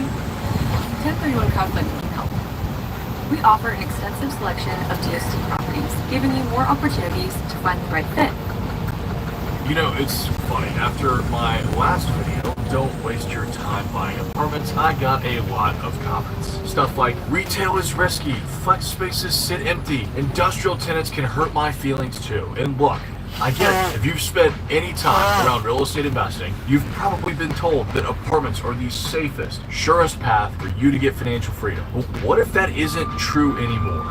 At least not right now. What if chasing multifamily right now could actually be the thing that is holding you back? Because here's the reality. You're not walking into a gold mine when you buy apartments today. You're diving into the reddest of red oceans. It's overcrowded, overpriced, and oversold. And the biggest myth of all, the one almost every new investor falls for, more doors equals more freedom. If you just buy enough duplexes, triplexes, or apartment units, then you'll finally have that passive income lifestyle. One where you wake up whenever you want, you travel the world with your family, you live stress-free.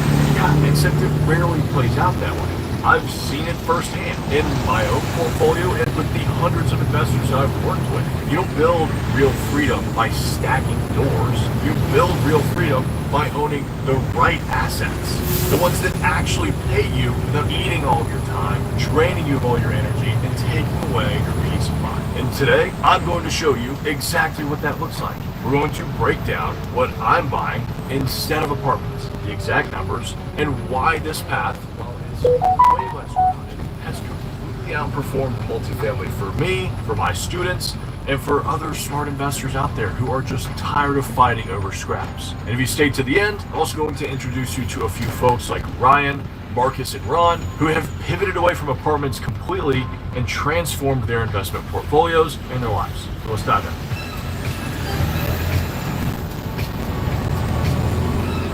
Alright, so let's talk about one of the real deals that I am working on right now, a 105-unit self-storage facility in Madison, Tennessee. We raised capital from our investors and bought it for $1.7 million earlier this year, and here's why this deal stood out. First off, we bought it at a price where the cash flow makes sense from day one. Not based on some crazy pro forma, like a lot of apartments, not based on praying for rent growth, like a lot of apartments, actual cash in the bank.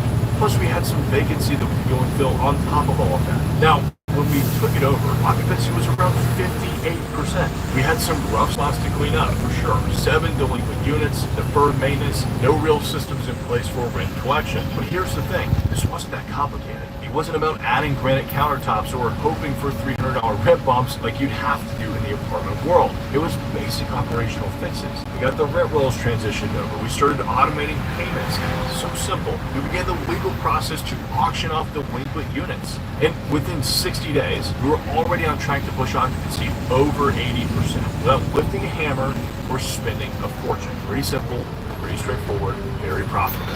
And the best part of that is that this facility isn't just throwing off solid cash flow, it's giving us real options for the future. Because once we stabilize it at that higher occupancy, we've got multiple exit strategies. We could refinance and pull some cash out, we could sell it for a higher cap rate, or we could just keep it and cash flow it with very little management needed on a day-to-day basis. Compare that to buying a Class C apartment complex right now, where you're probably paying close to a 5% cap rate, you're managing 100, sometimes very angry tenants, fielding maintenance calls, and praying that insurance rates just don't go up again. That's not freedom, at least not to me.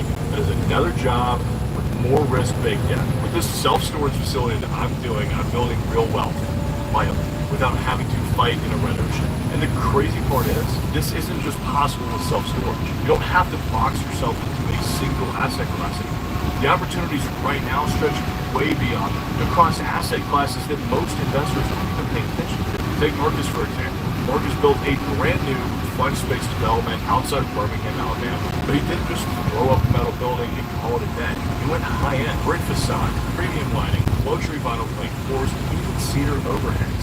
Come on, look at that. All the details that most developers cheap out on. And because of that, every single bay was leased out in under 2 months. No negotiation on rents, no tenant turnover games. He didn't have to race to the bottom because he built a better product. And now he's pulling top-up market rents with virtually no vacancy risk. While everybody else is still wondering why their generic flex buildings are probably sitting empty, Marcus created his own approach. Then there's Ron. Ron's focused on industrial outdoor storage, IOS. He buys industrially zoned land, puts up a fence, installs some lighting, and leases it to trucking companies by the month. No fancy build-outs, no complicated construction. At one site, Ron turned a run-down office building and a dirt lot into a cash flow machine, stacking trucks on the yard, leasing maintenance bays, even charging for amenities like tire movement. And because he bought in a fast-growing industrial corridor, that land could easily be worth 2 to 3 times more just within the next few years. Strong monthly cash flow now, massive upside later. It's one of the most overlooked, flexible strategies in commercial real estate today. And then there's Ryan. Ryan was deep in the multifamily game. Dozens of units, constant management headaches, constant turnover. On paper, he looked successful, and he was. But behind the scenes, he was chained to the business until he shifted into triple net investing. Now, instead of babysitting tenants, Ryan owns assets like a corporate AT&T building in Chattanooga, where the tenant pays the taxes, the insurance, and the maintenance on the property. All he does is collect checks and occasionally renew a lease. Not too bad. Today, Ryan's portfolio is worth tens of millions of dollars, and his investments run quietly in the background while he spends more time traveling with his family, living life on his own terms. Ryan's story hits close to home for a lot of investors, because for a long time, Ryan did exactly what he was supposed to do. He built a portfolio of single-family homes. Then he scaled into multifamily. More doors, more tenants, more management, more headache, and at first, it looked like it was working. The unit count was growing, the portfolio value was growing, the revenue was growing, so were the headaches. He was stuck putting out fires, managing evictions, dealing with maintenance emergencies at all hours, chasing rents from tenants who were one bad month away from defaulting. And the bigger his portfolio got, the more it felt like his portfolio owned him, not the other way around. That's when he realized that something had to change. He started studying commercial real estate differently, maybe because we had a coffee back in 2018 and I told him that he should be investing in triple net properties instead. So he stopped chasing doors and started chasing better tenants and better deals. Deals where the tenants were businesses, not individuals. Deals where the income was secured by long-term leases, not month-to-month or annual uncertainties. Deals where the buildings could basically run themselves. And that's when he made the pivot into triple net investing. Now let's hear it from Ryan himself. Hey guys, my name is Ryan Stackhouse. I currently live in South Padre Island, Texas. Tyler and I met in Nashville, Tennessee, where I lived for 10 years. I went from buying single-family homes to apartments and then sold all of our apartments, and now we own triple net, absolute net lease, mostly industrial, but we own some medical treatment facilities, doctor's offices, things like that. At what point did you realize that multifamily wasn't going to give you the freedom that you wanted? Entrepreneurs are a different breed of people. What makes us different? We're not. At what point did you realize that multifamily wasn't going to give you the freedom that you wanted? I'd say 3 or 4 years into owning, we were up to like 450 units or so, and I just saw no consistency with it. We started with multifamily with the intent of getting free of the rat race. I had enough equity in these single-family residences to trade into apartments or trade into another asset class that would give us, some level of financial freedom. And what I started learning was it was just a glorified single-family formula. You'd have years where, yeah, sure, profitability was good, and then the next year, got to replace a roof or got to replace many HVAC units or have lots of vacancy, and that year basically wiped out all the NOI from the year before. So we wanted something more stable. Is there a specific moment or break point you had to make that shift? I think everybody that's a successful investor will tell you it's pain that makes you change. I got tired of writing checks, for repairs or having vacancies or all the things that come along with apartments. In our triple net and absolute net lease space, they'll send me the invoice, I pay the invoice, and I'm done. It's literally like a 5-minute thing. I'm not dealing with looking at spreadsheets every month to see what it cost me for the roll-off dumpster this month. It's just vastly different. How did you discover triple net investing is all You were I was talking about, Ryan, you need to start doing triple net, absolute net. You need to do different kinds of commercial. I was always like, oh yeah, I hear you, whatever. And I was dead set on apartments just because that's where I kind of focused my energy and time and money towards. But I started seeing the light after a few years doing it myself. I'm the type of person, I got to do stuff the hard way. I got to learn things on my own before I'm totally convinced. And I learned pretty quickly that you were right. The triple net, absolute net lease space, especially industrial. I really love industrial these days. The tenant improvement. So when you own a building and it goes vacant, you get a new tenant that comes in. Usually they'll request some sort of tenant improvement budget. I'm finding in the industrial space that's minimal to nothing. We own an office space down in Mobile, Alabama, and we're finding on that one even, we found a call center, and since it's already set up as an office, we don't need to do any TI, and that tends to be the case on our industrial properties. So I love that. With medical buildings, that is not the case. A lot of times you're paying $250, $300 a square foot to do a TI improvement for a surgery center or a doctor's office just to get it all set up for them. That gets very costly. What changed in your day-to-day life when you switched to this? Well, I retired. I'm doing more important work, which is raising my kids. My kids are little, and it's more important to me to spend quality time with them. And I also get to surf almost every day. I get to go scuba diving. I ride my bike.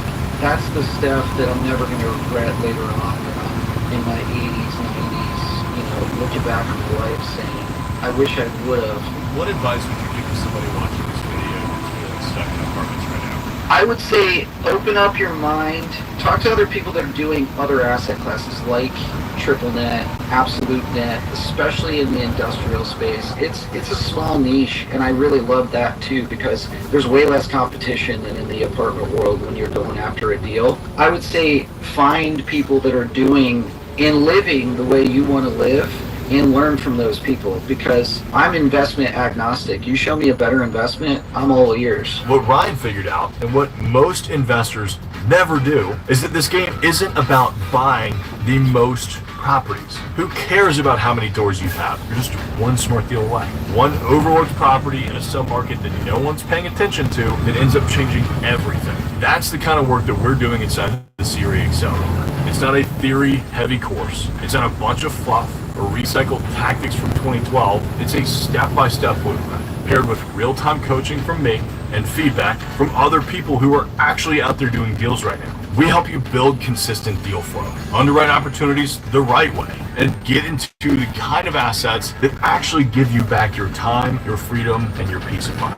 Just like Marcus, just like Ron, just like Ryan. So if you're ready to stop chasing what's familiar and start buying what actually works, this is your invitation. Click the link below to schedule a call with me to learn more, and let's go find you your first or next great deal. Because you're not 100 doors away. You're just one deal away from change.